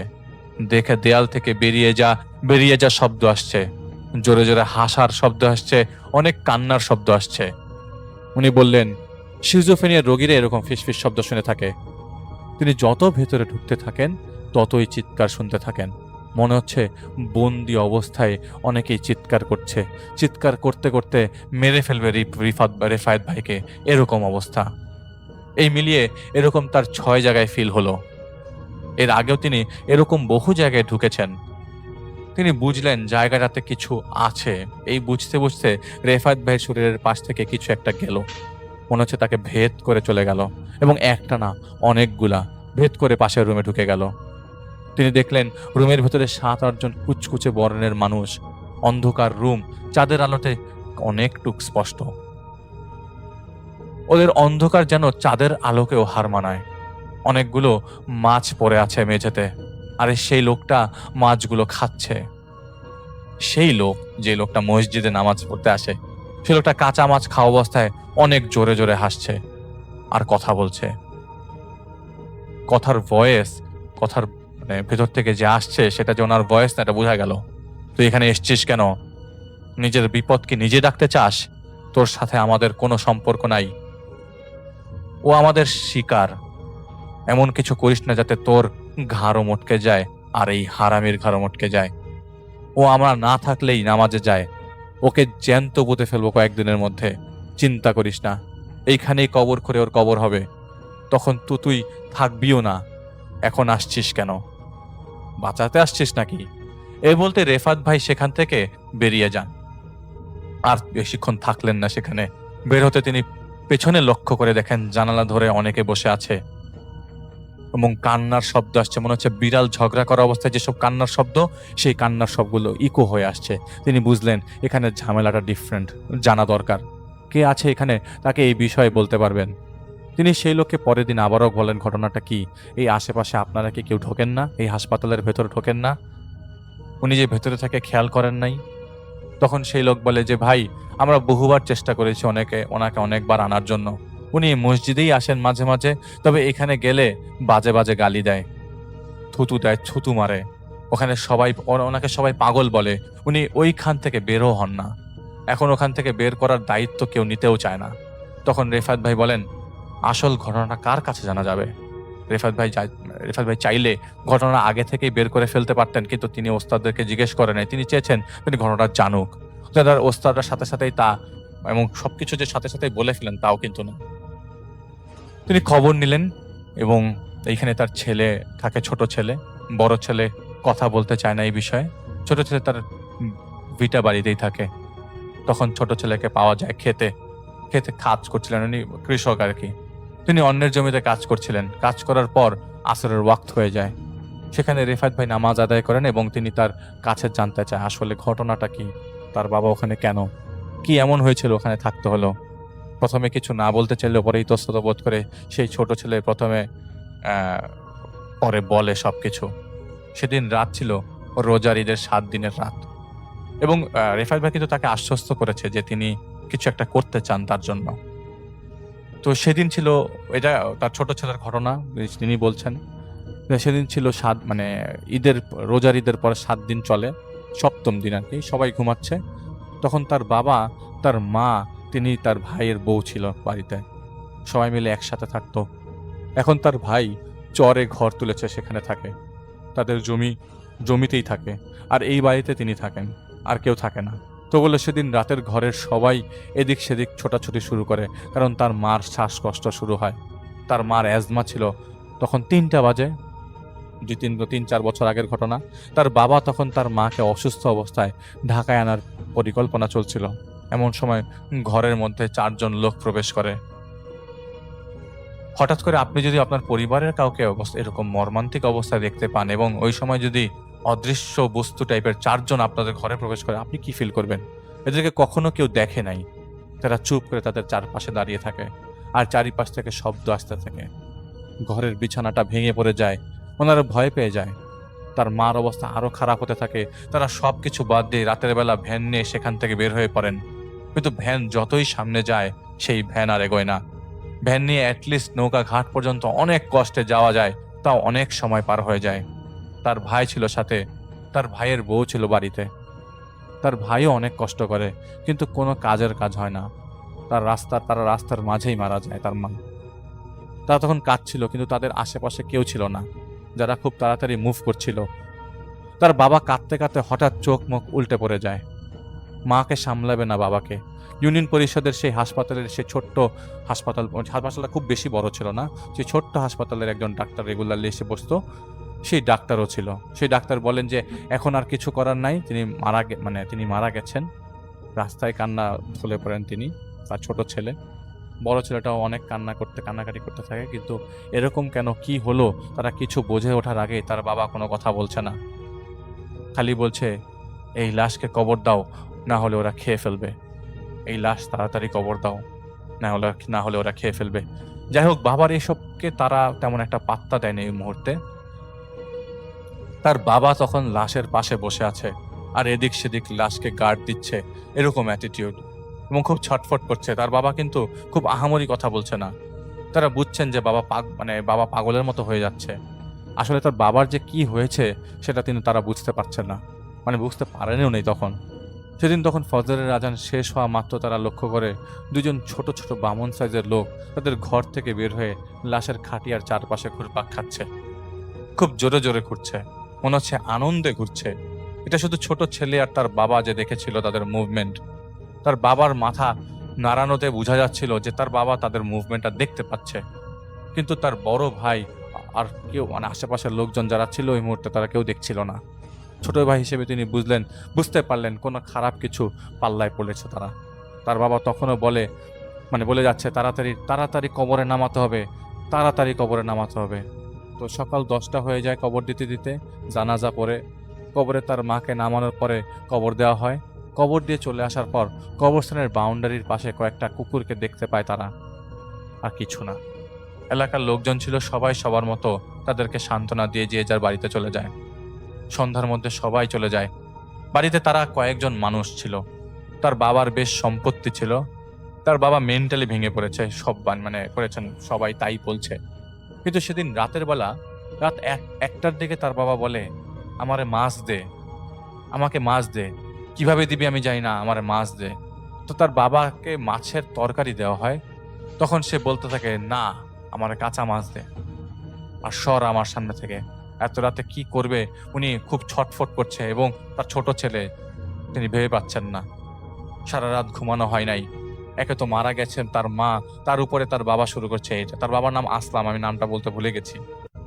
তারা বুঝতে পারছিল না কি হয়েছে আসলে। রাত হলেই ঘরের মধ্যে কে যেন দৌড়াদৌড়ি করে, কলসিটা টান দিয়ে ফেলে দেয়। এই মিলে 2টা কলসি ভেঙে চুরমার। ঘরের সিলিংয়ে ধরে কে যেন নড়তে থাকে। হাসির শব্দ চারিপাশ থেকে, ফিস ফিস শব্দ আসতে থাকে। তার বাবা যখনই হাসির শব্দ আসতো, তার বাবা তখনই অনেক হাসতো। তিনি বুঝলেন যে অবস্থা এখন আর নর্মাল নেই। তার বাবাকে জিনে ধরলো নাকি। তখন গ্রামের এক মুরব্বীর কাছে তার বাবাকে নিয়ে যান। তিনি ঝাড়ফুঁক করেন, এলাকার লোকজন জানে। নাকের সামনে মরিচ ধরে তাকে অনেক চেষ্টা করে, কিন্তু কিছুতেই সে কথা বলছে না, কিছুতেই কোনো কথা আসছে না। তাকে এক ঘরে আটকে রাখার মতো অবস্থা আসলো। যখনই মাগরিবের ওয়াক্ত শেষ হয়ে যেত, তখন থেকে তখনই বাড়ির মধ্যে শুরু হয়ে যেত ধ্বংসযজ্ঞ। এর মধ্যে কুরবানি ঈদ যায়। রাতের বেলা উদ্ভট শব্দ এবং আজগুবি স্বপ্ন দেখতো তার ছোট ছেলে। বড় ভাইকে জানান তিনি, কিন্তু তার বড় ভাই জানালে বলে তিনি এগুলি সব ইগনোর করো। তো কেন এরকম হচ্ছে, কি নিয়ে এরকম হচ্ছে, সেই মুরব্বিও বলতে পারছিল না। কিছুই কমে নাই, নাকের মধ্যে মরিচ ডলেও কাউকে সামনে আনতে পারেনি। তার বাবা পাগল ঠিক আছে, কিন্তু তাদের রাতের বেলা ঘরের মধ্যে এত শব্দ কোথা থেকে আসে? তখন তার ভাই বলে, কই, আমরা তো পাশের ঘরে থাকি, আমরা তো এরকম কিছু পাই না। এলাকার চেয়ারম্যান তখন বলে, দেখ, তোর বাবাকে নিয়ে যে একটা জায়গায়, ওইখানে গেলে একটা সমাধান পাবি। তখন তার বাবাকে নেওয়া হয়। সেই বাড়িতে ঢোকার আগেই তার বাবা অজ্ঞান হয়ে যায়, তার বাবাকে আরেকটা জায়গায় নিয়ে যায় দেখানোর জন্য। তো সেই বাড়িতে ঢোকার আগে তার বাবা অজ্ঞান হয়ে যায়। সেই জ্ঞান হারিয়েছে, পরের আর ওখানে গিয়ে কোনো কাজ হয় না। তার বাবাকে রেখেই তিনি এবারও আবারও সেই হুজুরের কাছে যায়, যে হুজুরের কাছে নিয়ে যাওয়া হয়। হুজুর বলে, দেখেন, আমরা যাই করি না কেন, এটা কিছু করার নাই। আপনার বাবাকে কেউ ক্ষতি করে ফেলেছে। এই ক্ষতিটা এই তাবিজটা দিয়ে দেখতে পারেন। উনি একটা তাবিজ দেন। আপনার বাবা তো নামাজি, তাই পুরাপুরি করতে পারে নাই, পুরাপুরি তাবিজ করতে পারে নাই, তবে পুরাপুরি করে ফেলবে খুব শিগগিরই। তিনি তখনই তার বাবাকে বাড়িতে নিয়ে আসেন। এদিকে বাড়িতে নিয়ে আসার পর তার বড় ভাই জমি জমা নিয়ে বসেন। তার বাবার কোনো হদিস নাই। তিনি ছোট ভাই আর এলাকার লোকজন দিয়ে বসিয়েছেন, কি আর করার, তিনিও বসেন। জায়গা জমির ভাগাভাগি হয়ে যায়। সেদিন ছিল শুক্রবার। সেদিন রাতের বেলা বাবাকে তিনি ইউনিয়ন পরিষদের সেই ছোট্ট হাসপাতালের পাশে যেতে দেখে। আর হাসপাতালের ডাক্তারের বাজার, মানে ডাক্তার তখন বাজারে বসতো, ওই হাসপাতালে বসতো না। উনি ওখানে বসতে চাইতো না, তার কাছে ওই জায়গাটা ভয় লাগতো। এমনকি ছোট্ট একটা রুমও ছিল তার, মানে ওখানে যেই হাসপাতালে লোক থাকতো সেই হাসপাতালে ছোট্ট একটা রুম ছিল, কিন্তু তিনি বলতেন তার ভয় লাগতো। এমনকি দিনের বেলাতেও ওই জায়গায় অন্ধকারের মতো থাকতো। পরে ওই হাসপাতালের ডাক্তার মানে একটা সময় চলে যায়। এরপর থেকে আর হাসপাতালে কেউ আসে না, এটা পরিত্যক্ত অবস্থা থাকা শুরু করে দেয়। চারপাশে গাছগাছালি, কোনো আলো নাই, কিছু নাই।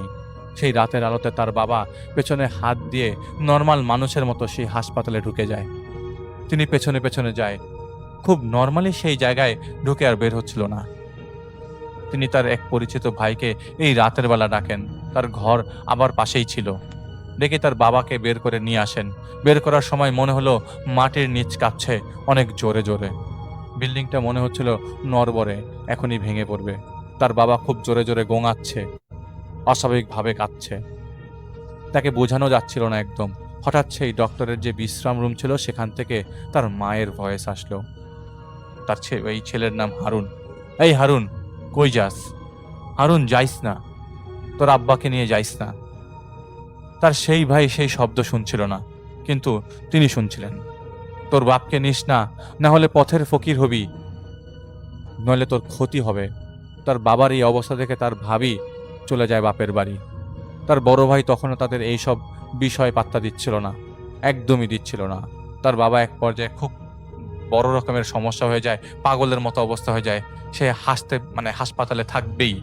সেই হাসপাতালে একটা সময় সারাক্ষণই থাকতো, আর মসজিদে কয়েকটা ওয়াক্তে যেত।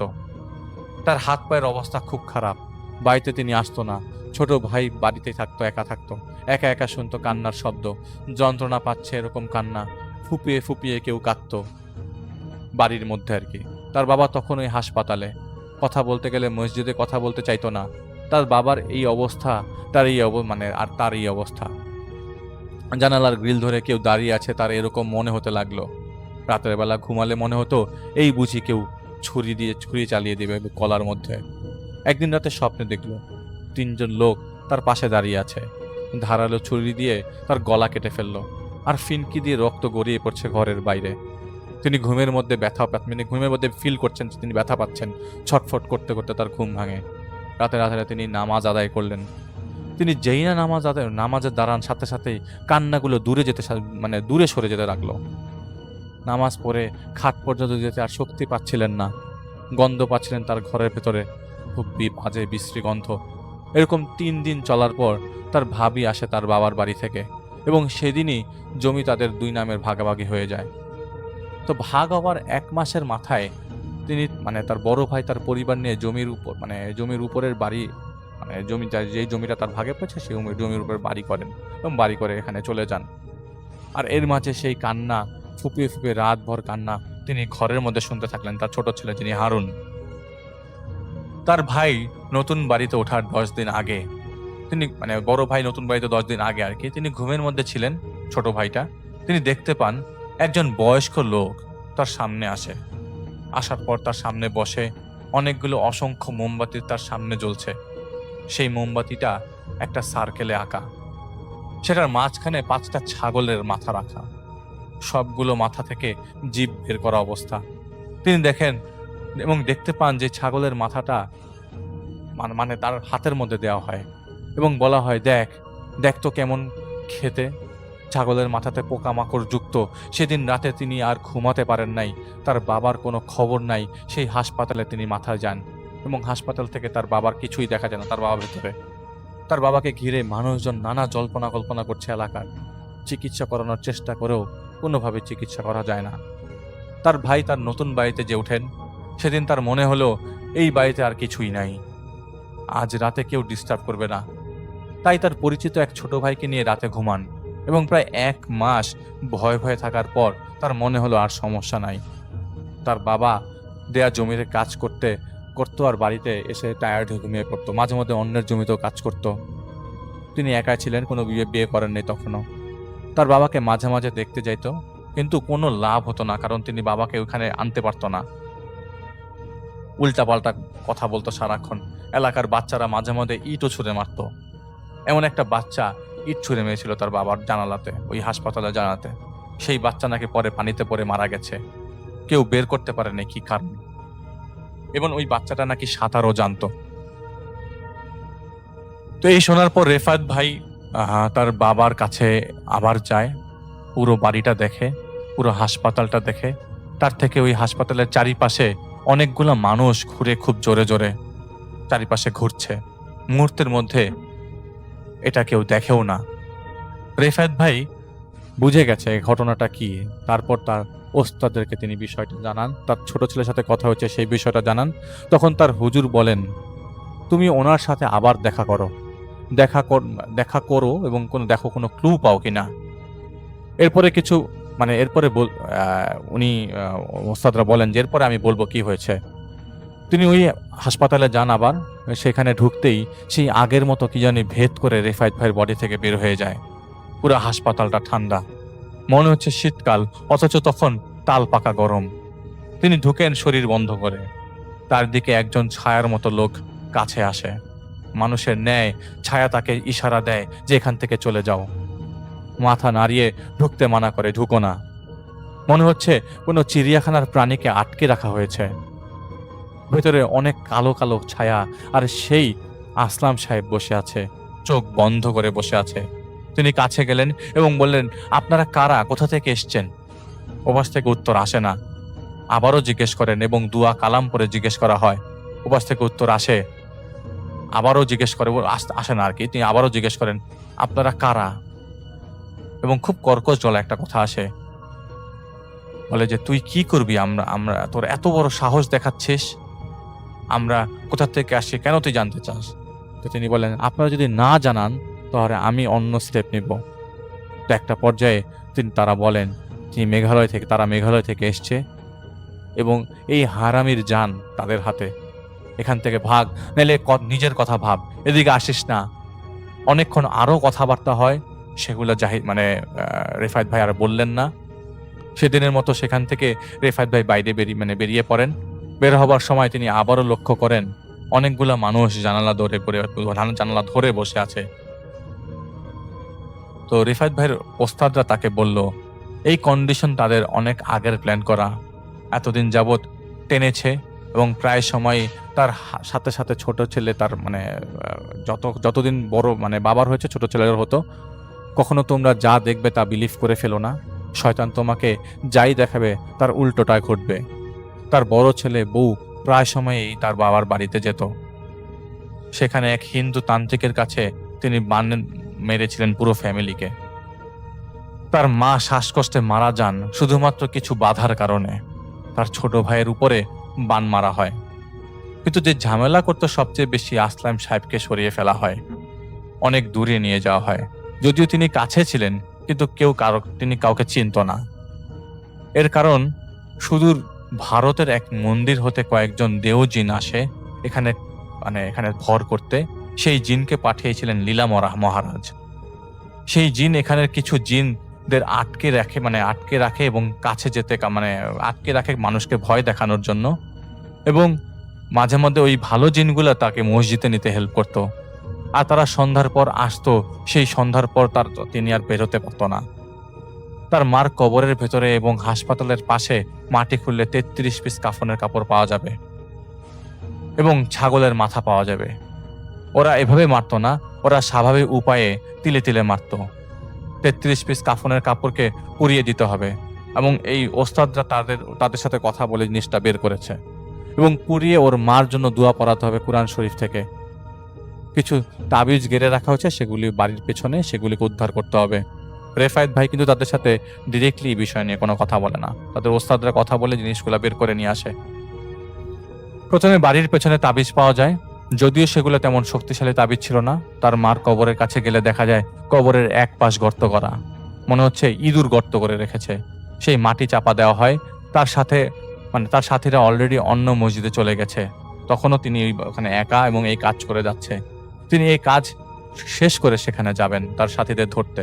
তিনি যে আল্লাহর রাস্তায় এসেছিলেন রেফাত ভাই, তিনি তার বাবার মানে ওই হারুন সাহেবের বাবার কাছে যাওয়ার আগেই সেই হাসপাতালের পশ্চিম পাশের কর্নারে একটা কাঁঠাল গাছ ছিল, সেটার নিচে খুঁড়তে থাকে।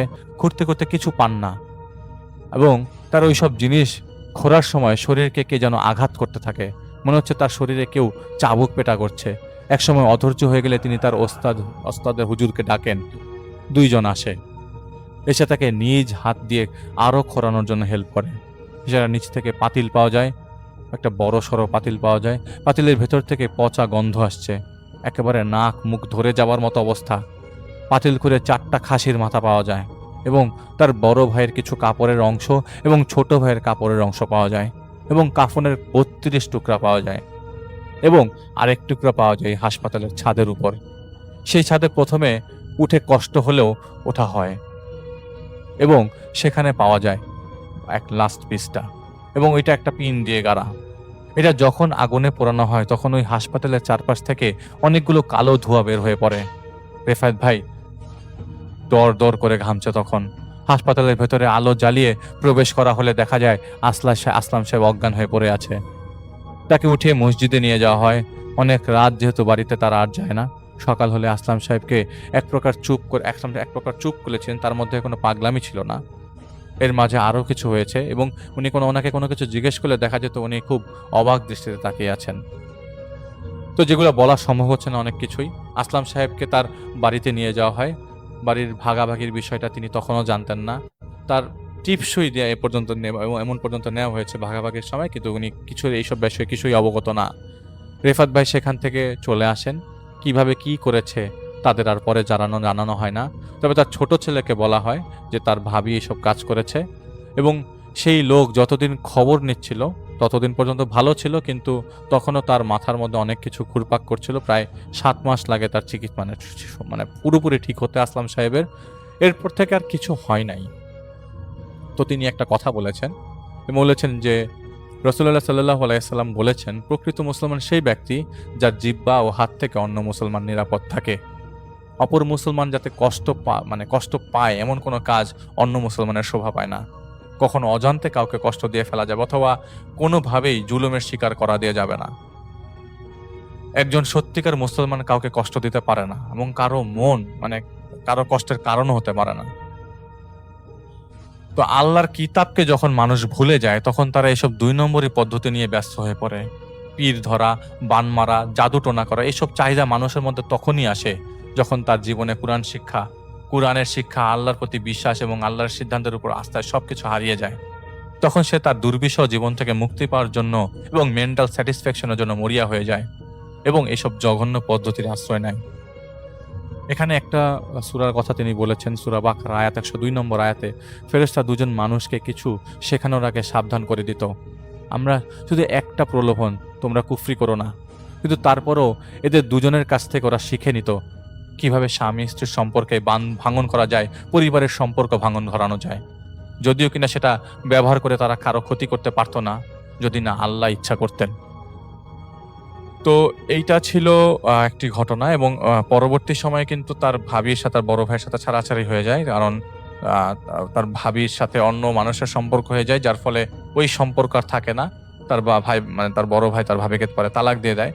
তো এত কিছু একটা সম্পর্ক ভাঙার জন্য যখন করা হয়ে থাকে, এবং সম্পত্তির লোভে তার ভাইকে নিয়ে আলাদা হয়ে যেতে যাচ্ছিল সেই মহিলা, তার ভাই কিন্তু এসব ব্যাপার জানতো না। তার ভাইকেও ওই মহিলা বান মেরে আলাদা করে ফেলেছিল। তো যাই হোক, এটা ছিল ঘটনা। প্রিয় লিসেনার্স, এখন যে ঘটনাটি আমি আপনাদের সাথে শেয়ার করতে যাচ্ছি, এই ঘটনাটি আমাকে পাঠিয়েছেন ফরিদপুর জেলার বোয়ালমারী উপজেলার আম গ্রাম থেকে মোহাম্মদ রাব্বি খান ভাইয়া। ওনার পাশের গ্রামের নাম হচ্ছে চালিনগর। এই ঘটনাটি মূলত ওই গ্রামেই ঘটেছে। তো কথা না বাড়িয়ে ঘটনা শুরু করে দেই। ওই গ্রামে একটি কবরস্থান রয়েছে, অনেক পুরাতন একটি কবরস্থান। ওই কবরস্থানকে ঘিরে অনেক কথা প্রচলিত আছে, অনেকেই ভয় টয় পেয়েছে। তো ওই কবরস্থানে একটা সময় অনেক ঝোপ জঙ্গল ছিল। স্বাভাবিকভাবেই আগের দিনগুলোতে, এই ঘটনাটি যখন বলছি সময়টা কিন্তু 1975-76 সাল, এইরকম সময়ের ঘটনা আর কি। এক্সাক্ট সালটা ওনারা বলতে পারেননি, তবে আমাকে ধারণা দিয়েছেন যে এরকম একটা সময়। ওই সময় গ্রামে শেয়ালের উপদ্রব ছিল মারাত্মক। কবরস্থানে যেমন শেয়ালের উপদ্রবের কারণে লাশ রাখা দায় হতো, ঠিক তেমনি বাসাবাড়িতে হাঁস, মুরগি, কবুতর এগুলোও রাখাটা খুব ঝুঁকিপূর্ণ ছিল, কারণ শেয়াল এসে আক্রমণ করত। যাই হোক, কবরস্থানে যাতে লাশ শেয়াল এসে তুলতে না পারে এই কারণে গ্রামবাসী পরামর্শ করে ওই কবরস্থানের ঠিক পাশেই একটি ছোট্ট ঘর তৈরি করে দেয় এবং গ্রামের একজন ব্যক্তিকে দায়িত্ব দেওয়া হয় কবরস্থান রাতের বেলা পাহারা দেওয়ার জন্য। দিনের বেলা অনেক সময় শেয়াল আসে, যেহেতু ঝোপ জঙ্গল ছিল স্বাভাবিকভাবেই অনেক সময় দূর থেকে দেখা যেত না শেয়ালকে, কিন্তু শেয়াল ঠিকই সে তার কাজ করত। যাই হোক, রাতের বেলা শেয়ালের উপদ্রবটা যেহেতু বেড়ে যেত, এই জন্য ওই লোকটি রাতের বেলা কবরস্থান পাহারা দিত। ওনার পাহারার কারণে মাঝে মাঝেই রাতের বেলা ওনার ঘর থেকে বাইরে বের হতো। উনি বেসিক্যালি দিনের বেলায় ঘুমাতেন, রাতের বেলা সবসময় যে বাইরে থাকতেন তা না, ঘরে থাকতেন বের হতেন, ঘরে থাকতেন বের হতেন, এরকম একটা অবস্থা। প্রথম দিকে ওনার সাথে তেমন কোনো ঘটনা ঘটেনি, কিন্তু হঠাৎ এক রাতে ঘটে একটি ভয়ঙ্কর ঘটনা। উনি যখন শুয়েছিলেন, কবরস্থানের ভেতর থেকে উনি খচমচ খচমচ শব্দ পাচ্ছিলেন। তখন ছিল আবার শীতকাল, তো যার কারণে চারদিকে শুনশান নীরবতা ছিল, অনেক দূরের আওয়াজও স্পষ্ট শোনা যেত। উনি যখন ওই খচখচ খচখচ আওয়াজ শুনতে পাচ্ছেন, উনি মনে করেছেন হয়তোবা কোনো শেয়াল কবরস্থানে এসেছে। এই চিন্তা করে উনি ঘরের ভেতর থেকে একটি লাঠি নিয়ে দরজা খুলে বের হয়েছেন। যখন উনি বের হয়েছেন, তখন উনি দূর থেকে দেখতে পাচ্ছেন যে ওই কবরস্থানের গেটের কাছে সাদা একটি ঘোড়া এবং ঘোড়ার উপর একজন মানুষের মতো কিছু একটা বসে আছে, কিন্তু উনি ঘোড়ার পেছন থেকে দেখতে পাচ্ছিলেন, সামনে থেকে দেখতে পাচ্ছিলেন না। তখন উনি চিন্তা করেন যে এত রাত্রে ঘোড়ার উপরে কে বসে আছে। যেহেতু কবরস্থানের গেটের বাইরে আছে, হতে পারে উনি কবর জিয়ারত করতে এসেছেন। আর একটা বিষয় বলে রাখি প্রিয় লিসেনার্স, আগেকার যুগে যারা খুব সম্ভ্রান্ত বা বনেদি পরিবারের মানুষ ছিলেন, তারা ঘোড়া ব্যবহার করতেন। আর যাদের সাদা ঘোড়া ছিল, সাধারণত এই ধরনের লোকেরা সাদা ঘোড়াটা ইউজ করতেন আর কি। তো যেহেতু তখনও তখন তো মুক্তিযুদ্ধের ঠিক পরবর্তী সময়, তখন তো গ্রামগঞ্জে এরকম গাড়ি বা ভ্যান, সাইকেল তখনও এতটা চলাচল করে না। তখনও কিন্তু বেশ কিছু লোক ঘোড়া ইউজ করত। ওই চিন্তা করেই উনি চিন্তা করেছেন, ভেবেছেন যে আসলে কে এখানে দাঁড়িয়ে আছে, যাই একটু দেখি, কথা বলি। উনি কোনো ভয়ানক বিষয় চিন্তা না করেই উনি আস্তে আস্তে ঘোড়ার সামনে চলে যান, পেছন দিক থেকে আস্তে আস্তে হাঁটতে হাঁটতে সামনে চলে যান। সামনে যাওয়ার সাথে সাথেই উনি যেটা দেখতে পান, এটি দেখার জন্য উনি মোটেও প্রস্তুত ছিলেন না। উনি দেখেন ওই ঘোড়াটির মাথা নেই, আর ঘোড়াটির উপর যিনি বসে আছেন তারও মাথা নেই। তার মাথা নেই, কিন্তু বুকের উপর দুটি চোখ স্পষ্ট দেখা যাচ্ছে। এই দৃশ্য দেখার সাথে সাথে উনি প্রচন্ড জোরে এক চিৎকার দেন এবং চিৎকার দিয়ে দৌড়ে উনি ওনার ঘরে ঢুকে দরজা লাগিয়ে দেন। যখন সকাল হয়ে গেছে, এরপর উনি ঘর থেকে বাইরে বের হয়েছেন। যাদের সাথে দেখা হয়েছে উনি সবাইকে বলেন যে রাত্রেই একটা ঘটনা ঘটেছে। তখন লোকজন বলেছে যে আসলে এখানে কবরস্থানটা তো অনেক পুরাতন, অনেক সময় অনেক কিছু দেখা যায়, মানুষ ভয় পায়, তো তুমি এগুলো পাত্তা দিও না, তুমি সাহস রেখো। সবাই তাকে এই বলে সান্ত্বনা দিয়েছেন, কারণ গ্রামবাসী জানতো কবরস্থানের আশেপাশে মানুষ কোনো না কোনো ভয়ানক জিনিস দেখতে পায় এবং অনেকেই ভয় পেয়েছে যেহেতু আগেই। তো যাই হোক, এই ঘটনার অল্প কয়েকদিন পরে ওনার সাথে আরো একটি ঘটনা ঘটে এবং এই ঘটনাটি ওনার জীবনকে শেষ করে দেয়। যে ঘটনাটি ঘটেছিল এটা শুনতে আমাদের কাছে অনেকটা কমন বা সাধারণ মনে হয়, কারণ এরকম ঘটনা আমরা অনেকবার বলেছি, কিন্তু আসলে যার সাথে ঘটে উনি তো বুঝতে পারেন যে ঘটনাটি কত ভয়ানক ছিল। উনি যেহেতু রাতের বেলা মাঝে মাঝে বের হতেন কবর পাহারা দেওয়ার জন্য, তো ওইভাবেই উনি রাত্রে বের হয়েছেন। ওই কবরস্থান থেকে খুব কাছাকাছি বড় বড় দুটো তাল গাছ ছিল। উনি যখন হাঁটতে হাঁটতে কবরস্থানের এক পাশ থেকে আরেক পাশে গিয়েছেন, যেই পাশটাতে ওই তাল গাছ ছিল, উনি হঠাৎ করে দেখেন ওই তাল গাছের উপরে কিছু একটা, মানে অনেক বড় কিছু একটা। উনি ভালো করে খেয়াল করে দেখেন যে বিশাল আকৃতির একটি মানুষ, একটা তাল গাছে একটা পা আর একটা তাল গাছে আর একটা পা, মানে তাল গাছটা কাছাকাছি ছিল, মাঝখানে ডিস্টেন্স হয়তো বা 20-30 ফুট ছিল আর কি। তো এরকম একটা বিশাল আকৃতির মানুষ দাঁড়িয়ে আছে এবং ওই লোকটির দিকে বড় বড় চোখ করে তাকিয়ে আছে। এই দৃশ্য দেখার পর উনি ওখানেই সেন্সলেস হয়ে পড়ে যান। সকালবেলা ওই পথ দিয়ে যে মানুষরা যাচ্ছিল তারা তাকে উদ্ধার করে। উদ্ধার করার পর উনি সবাইকে বিষয়টা খুলে বলেন এবং উনি বলেন যে এখানে উনি আর চাকরি করবেন না। উনি ওখানকার চাকরি ছেড়ে দিয়ে বাড়িতে চলে যান। কিন্তু এই দ্বিতীয় ঘটনার পরে উনি যে শক হয়েছিলেন, যার ফলে উনি খুবই অসুস্থ হয়ে গিয়েছিলেন এবং আস্তে আস্তে উনি মারা গিয়েছিলেন। এটা ঘটনা 2018 সালের। ঢাকার ঢাকার কোনো একটা জায়গায় তাদের বাসা। সেই বাসাতে থাকতো হচ্ছে নাফসিন রহমান ও রুমি নামে একজন মহিলা। সেই মহিলা বিয়ে করেছিলেন রাফি নামের একটি ছেলেকে, এবং বিয়ের পর থেকেই রাফির গ্রামের বাড়ি, যেহেতু নওগাঁ ছিল, বিয়ের পর থেকে রাফি তাদের সাথে থাকতো। তো ঢাকাতে যখন থাকতেন তখন এই রুমিয়াপুর বাসায় থাকতো, রুমিয়াপুর বাবার বাড়িতে। তো বিয়ের 3 দিন পর রাতের ঠিক পরের দিন, তাদের বিয়ের 3 দিন পর তাদের থাইল্যান্ডে যাওয়ার কথা ছিল। তো সকালে যেহেতু তাদের ফ্লাইট, তার আগে আগে সবাই ঘুমিয়ে পড়ে। রাত 3টা কি 4টা, তখন ঘড়ি দেখা হয় নাই ঘুম ভাঙার কারণে। ঘুমের মধ্যে তিনি দেখতে পায় একজন বয়স্ক মহিলা, বয়স 70 কি 80 হবে, তার সামনে আসে এবং তার পাশে তার হাজবেন্ডকে জবাই করে মাথাটা নিয়ে দৌড় দেয়। সেই মহিলার পিছু নেয় তিনি স্বপ্নের মধ্যে, এবং সেই মহিলারা দেখা যায় একটা মাথাটা নিয়ে একটা নৌকায় ওঠে, এবং নৌকাতে কোনো মাঝি নাই, অটোমেটিক সেই নৌকাটা নদীর মাঝ থেকে হাওয়া হয়ে যায়। তিনি ধরপর করে উঠে যান, তার হাজবেন্ডকে তিনি জানান। তার হাজবেন্ড বলে, আচ্ছা বাদ দাও, তুমি হয়তো বেশি টেনশনে ছিলা এবং বিয়ে ছিল অনেক ঝামেলা, তুমি যেহেতু কাঁদছিলা, তুমি একটা টেনশন করো না, তুমি স্ট্রেসের মধ্যে আসো। তো তিনি দেখেন যে তিনি ঘুমের মধ্যে থেকে অনেক কাঁদছিলেন এবং তার চোখ ভেজা ছিল এবং ফুলে ছিল। তো পরের দিন সকালে তারা থাইল্যান্ডে যায়, এবং যাওয়ার পরপরই রুমিয়াপুর প্রচণ্ড জ্বর এবং প্রচণ্ড শরীর ব্যথা শুরু হয়। সেখানে তারা আর ঘোরাঘুরি করতে পারেনি। যতদিনই তারা ছিল ততদিনই জ্বর ছিল এবং বমি ছিল, এবং রুমি আপু যে তিনি কিছু খেলেই সাথে সাথে বমি করে ফেলে দিতেন, এক কথায় কিছু খেতে পারছিলেন না। 6ষ্ঠ দিন বাংলাদেশে আসার আগে তিনি আবারও স্বপ্ন দেখলেন। এবার তিনি স্বপ্নে দেখেন সেই মহিলা তার দিকে এগিয়ে আসছে, তার হাতে মুঠ করে কি যেন দিয়ে চলে গেলেন। তিনি মুঠ খুলতেই দেখেন তার স্বামীর চোখ, সেই চোখ রক্তে মাখা, আর তার হাতের মধ্যে সেই চোখগুলা নড়ছে। তার এই স্বপ্ন তার হাজবেন্ডকে আবারও বলা হয়। তার হাজবেন্ড বলে, তুমি ভাত দাও তো, তুমি ঘুমের ওষুধ খাও, বাংলাদেশ যেয়ে একটা ভালো ডাক্তার দেখাবো। সেই বলে তিনি দেশে নিয়ে আসে, কারণ ওইখানে তিনি ডাক্তার দেখান নেই। দেশে নিয়ে আসার পর তার আচরণের দেখা যায় বিশাল পরিবর্তন। তিনি ঘরের মধ্যে সবকিছু ছুঁড়ে মারা শুরু করে, এত জোরে জোরে ছুঁড়ে মারতো যে কারো গায়ে যদি লাগতো সেও আঘাত পেত। এরকম করে প্রায় 2 মাস চলে যায়। যেদিন ঘুমের ওষুধ খেত তিনি ভালো থাকতো, যেদিন খেত না সেদিন বাসার অবস্থা খারাপ করে দিত। মেয়েটার বাবা তাকে কিছু সাইকিয়াট্রিস্টের কাছে নিয়ে যায়।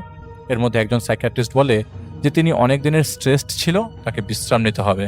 প্রেসক্রিপশনের ওষুধ শুরু হয়ে যায়, সাথে সাথে তার অবস্থা আরও বেশি খারাপ হতে থাকে। আগে যা একটু কথা বলতো এখন তাও বন্ধ। তিনি খুব অল্প কথা বলা শুরু করলেন। 100%-এর জায়গায় 90% কথা বন্ধ হয়ে গেছে, 10% কথা বলতেন। এর মানে এই না যে তিনি আগে কথা বলতেন না, তিনি আগে অনেক কথা বলতেন।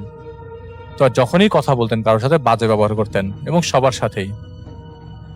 এবং যেদিন রাতে স্বপ্ন দেখতেন তার স্বামীকে বলতেন যে তিনি কি কি স্বপ্ন দেখেছেন।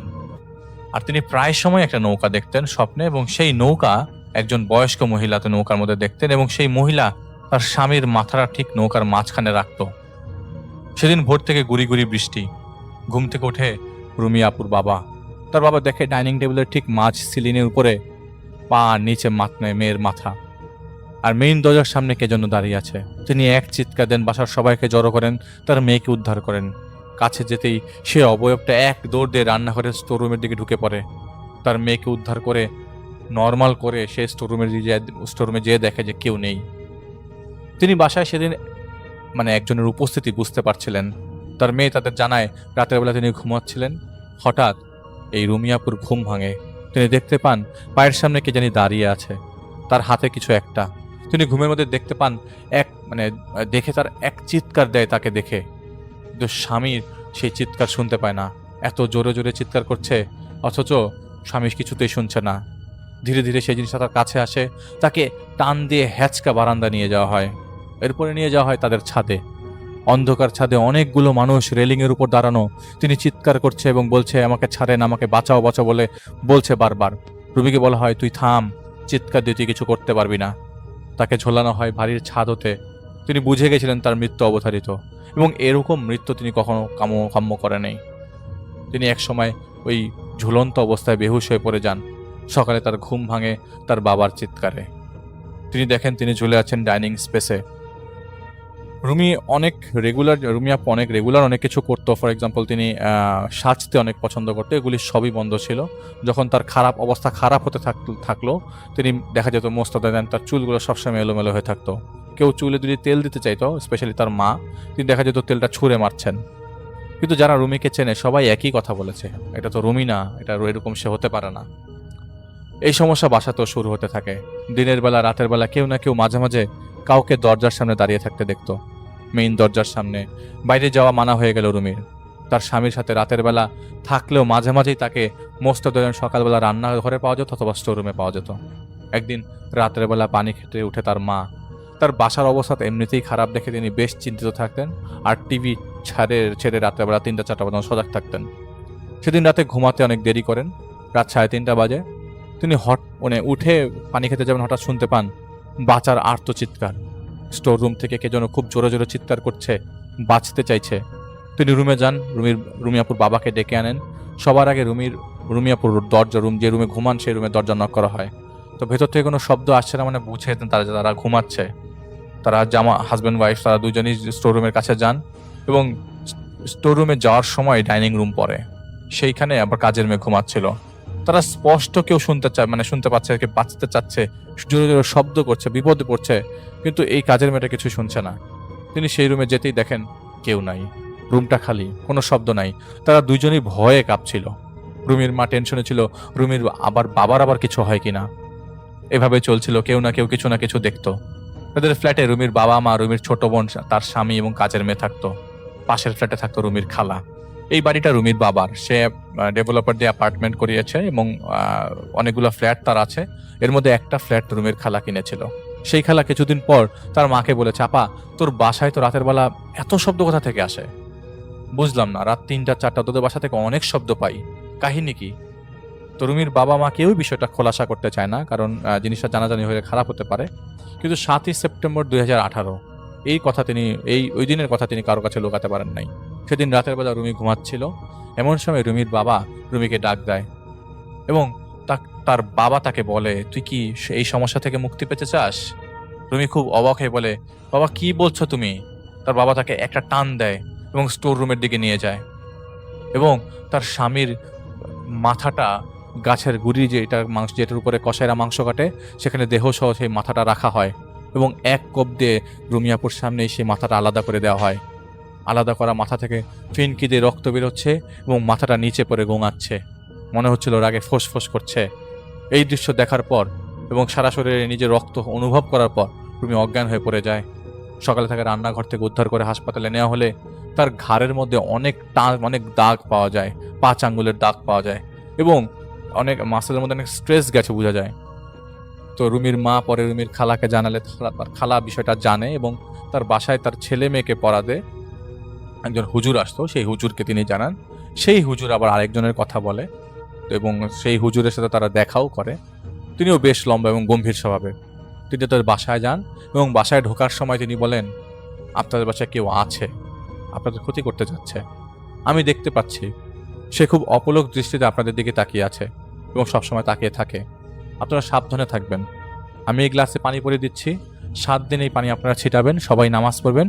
এবং ওইখানে ওনারা সবাই বলেন যে হ্যাঁ, তারা সবাই নামাজ পড়ে, এবং সন্ধ্যায় মাগরিবের আজানের সময় এই পানিটা ছিটাবেন পুরা বাসা, কোনো কোনাও যাতে বাদ না যায়। তারা পুরা বাসায় পানি ছেটায়, এবং সেই স্টোর রুম ছাড়া। সেদিন রাতে তারা সবাই ডাইনিং রুমে থেকে অনেক চিৎকারের আওয়াজ পেতে থাকে, কিন্তু রুমি ঘুম। তিনি একটুও শব্দ পান নাই। তার হাজবেন্ড জাগে এবং সবাই মিলে ডাইনিং টেবিলে আসে রুমির দরজা লাগিয়ে, যাতে রুমি কোনো শব্দ না পায়। ডাইনিং রুমে মেঝেতে নারিকেলের ছোবার মতো অনেক ময়লা পড়ে আছে।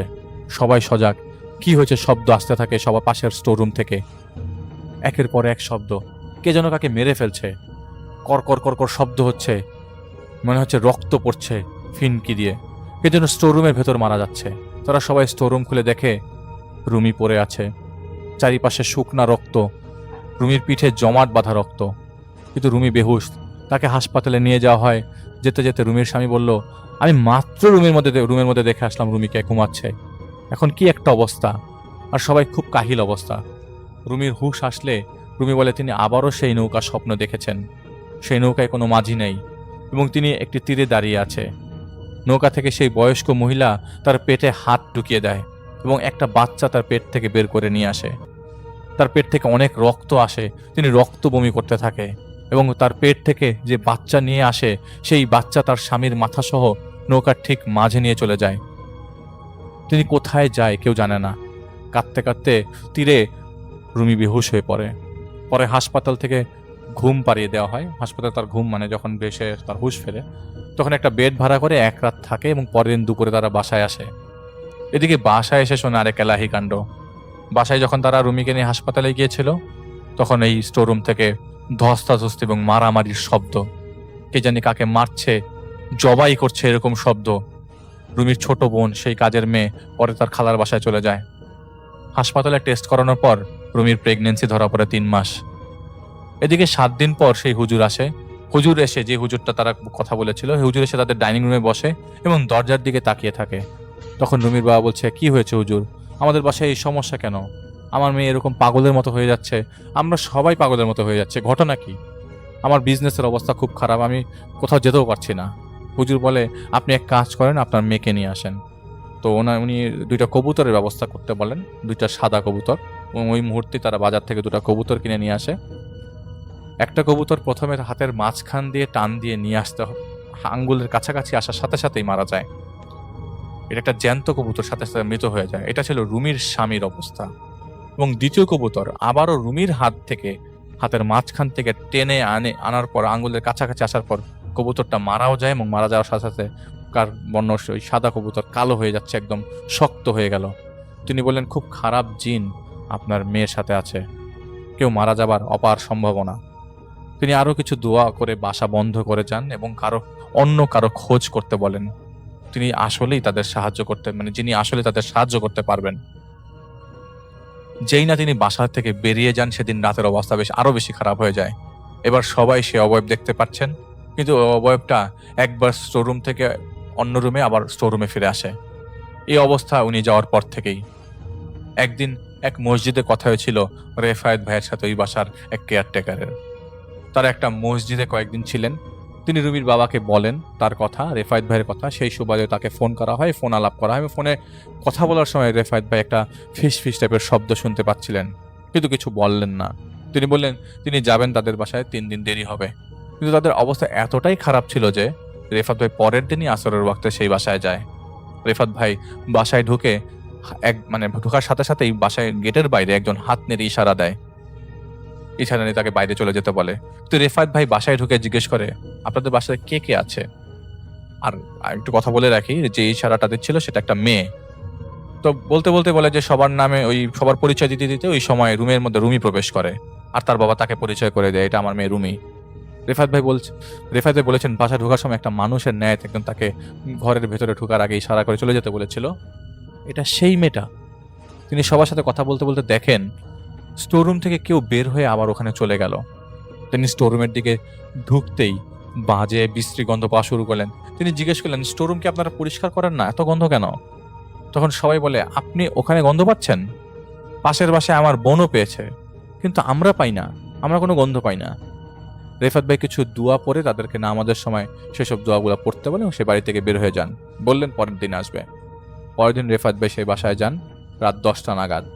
গতকাল তিনি যে বাসা থেকে বেরিয়েছিলেন, বেরিয়ে যাওয়ার পরে রেফাত ভাই বাসায় যাওয়ার পর তার জ্বর আসে। তার জ্বর একটু কমলে রাতের দিকে সেই বাসায় আসে। তার ওস্তাদা তাকে আগেই জানিয়ে দিয়েছেন মোটামুটি ঘটনা কি। তারা বলেছেন যা হয়েছে তা পাপ, যারা করেছে তাদের বুকপিট নাই। এখানে রুমির বিয়ের আগে একটা বিয়ে হয়েছিল, সেই ছেলেকে রুমি এই ছেলেকে মানে সেই ছেলেকে ছেড়ে রুমি এই ছেলেকে পছন্দ করে ছেড়ে দেয়, কারণ তার ওই আগের হাজব্যান্ডের সাথে বনিবনা হচ্ছিল না। এদিকে রুমি তার বাবা মা ছাড়া থাকতে নারাজ ছিল, আর এই নিয়ে স্বামীর মধ্যে তার মতের অপার্থক্য এবং ঝগড়া লেগে থাকতো। সেই আগের স্বামী এবং তার মা রুমি যাতে এই সংসারেও টিকতে না পারে এবং ওর স্বামী যাতে ছেড়ে দেয় এবং স্বামীর ক্ষতি করার জন্য একটা জিনের সাহায্য নেয়। সেই জিন সুদূর বাংলাদেশ থেকে নিয়ে আসা হয় এবং পরিকল্পনা করে তাদের পুরো ফ্যামিলি এবং রুমির পেটের বাচ্চাটাও ধ্বংস করে দেওয়ার। পেটের বাচ্চার খবর কিভাবে জানলো সেটা আমরা সামনে আসছি। তো রেফায়েত ভাইকে তার ওস্তাদরা বলেন যে তুমি রুমির মধ্যে সেই জিন আনো, তাকে আনার জন্য কিছু নিয়ম আছে, আমরা 7 জনই সেখানে থাকবো এবং তোমার যাবতীয় হেল্প করব।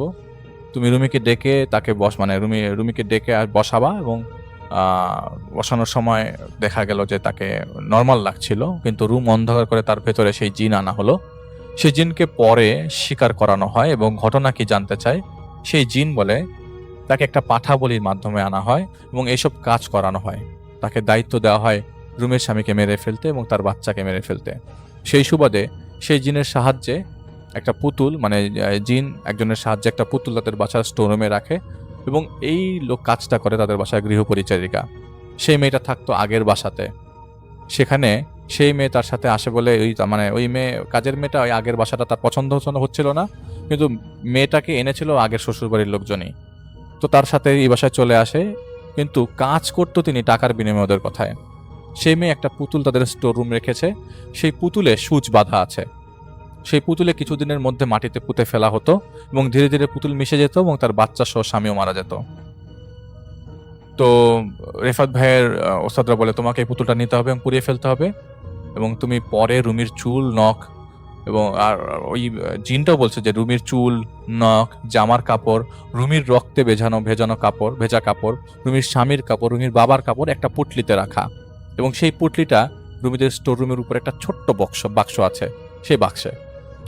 তো সব বলার পর রেফাত ভাই সেগুলো উদ্ধার করার সময় তার শরীর ঠান্ডা হয়ে আসছিল। তো তিনি বলেন মাঝে মাঝে সাইকোলজিক্যালি অনেক কিছু ভাবতে পারেন, সেজন্য কি ঠান্ডা লাগছিল কিনা। তিনি সেই কাজের মেয়ের কাছ থেকে আগে কথা স্বীকার করেন এবং সবকিছু কালেক্ট করেন। সেই সব জিনিসগুলো আগুনে পোড়ানো হয় এবং ছাইগুলো ফেলে দেওয়ার সময় বাসা থেকে মনে একটা বিশাল বড় চিৎকার দিয়ে কি উধাও হয়ে গেল। সেই জিনের সাথে থাকা 7 জন জিন, রাফেদ ভাইয়ের সাথে থাকা 7 জন জিন ওই জিনের সাথে কথা বলছিল, কিন্তু সেগুলা কি ছিল সেগুলা আর রেফাত ভাই আমাদের সাথে শেয়ার করেননি। রুমি সেদিন রাতে ঘুমিয়েছে, প্রায় 8-9 মাসের নির্ঘুম রাত ঘুমে পরিণত হয়। সকালে হাসপাতালে তাদের বাচ্চার অবস্থা চেক করা হয়, হাসপাতালে সবকিছু নর্মাল ছিল। প্রায় 4-4.5 মাস পরে রুমি একটি ছেলে সন্তান জন্ম দেয়। প্রথম 1 বছর রুমি এরকম নৌকা দেখেছিল, কিন্তু ওই নৌকাটা খালি ছিল, নৌকা থেকে আর ভয়াবহ কিছু ঘটেনি এবং রুমিও পরবর্তী 1 বছর পর সেটা আর দেখেনি। কাজের মেয়েটাকে পরবর্তী সময় পুলিশে দেওয়া হওয়ার কথা হলেও পরে বের করে দেওয়া হয় আর কি। আসসালামু আলাইকুম প্রিয় লিসেনার্স, এতক্ষণ থেকে আপনাদেরকে অনেকগুলো ভয়ানক ঘটনা শোনানো হয়েছে। এই ঘটনাগুলোর মধ্যে থেকে কোন ঘটনাটি আপনার কাছে সব থেকে বেশি ইন্টারেস্টিং লেগেছে, কোন ঘটনাটি আপনার কাছে সব থেকে বেশি ভয়ানক লেগেছে, কোন ঘটনাটি আপনার কাছে সব থেকে বেশি ভালো লেগেছে, সেটি কিন্তু জানিয়ে যেতে পারেন আমাদের কমেন্ট সেকশনে। আর দর্শক, এইরকম ভয়ানক ঘটনাগুলো পাওয়ার জন্য কিন্তু অবশ্যই আমাদের চ্যানেলটি ভিজিট করতে হবে, কারণ আমাদের চ্যানেলের প্রত্যেকটি এপিসোড, প্রত্যেকটি ঘটনা অনেক বেশি স্পেশাল, বাছাই করার সেরা ঘটনা। আর আপনারা যদি এইরকম ভয়ানক ঘটনাগুলো প্রতিদিন পেতে চান, তাহলে অবশ্যই আমাদের চ্যানেলটি সাবস্ক্রাইব করবেন, পাশে আসা বেল আইকনটি অন করে রাখবেন, যেন আমাদের এই যে আমরা প্রতি রাত্র 10টার সময় ভিডিওগুলো আপলোড করি, এই আপলোডকৃত ভিডিওগুলো আপনার কাছে পর্যন্ত পৌঁছাতে পারে। আর দর্শক, আপনারা কোন ঘটনাগুলো শুনতে চান, কোন বিষয়ের ওপর কোন ঘটনাগুলো বেশি আপনাদের কাছে ভালো লাগে, সেটিও কিন্তু জানিয়ে দিতে পারেন আমাদের কমেন্ট সেকশনে। তো আজকের মতো বিদায় নিচ্ছি এখানেই, আবারও দেখা হচ্ছে নতুন এপিসোডে নতুন আরো অনেকগুলো ঘটনা নিয়ে। ততক্ষণ পর্যন্ত সবাই ভালো থাকবেন, সুস্থ থাকবেন। আপনাদের সবার মঙ্গল এবং সুস্বাস্থ্য কামনা করছি। শেষ পর্যায়ে এসে একটি রিকোয়েস্ট করবো, যারা এখন পর্যন্ত চ্যানেলটি সাবস্ক্রাইব করেনি, অবশ্যই আমাদের এই ছোট্ট চ্যানেলটিকে সাবস্ক্রাইব করে আমাদেরকে সাপোর্ট করবেন। সবাই ভালো থাকবেন, সুস্থ থাকবেন।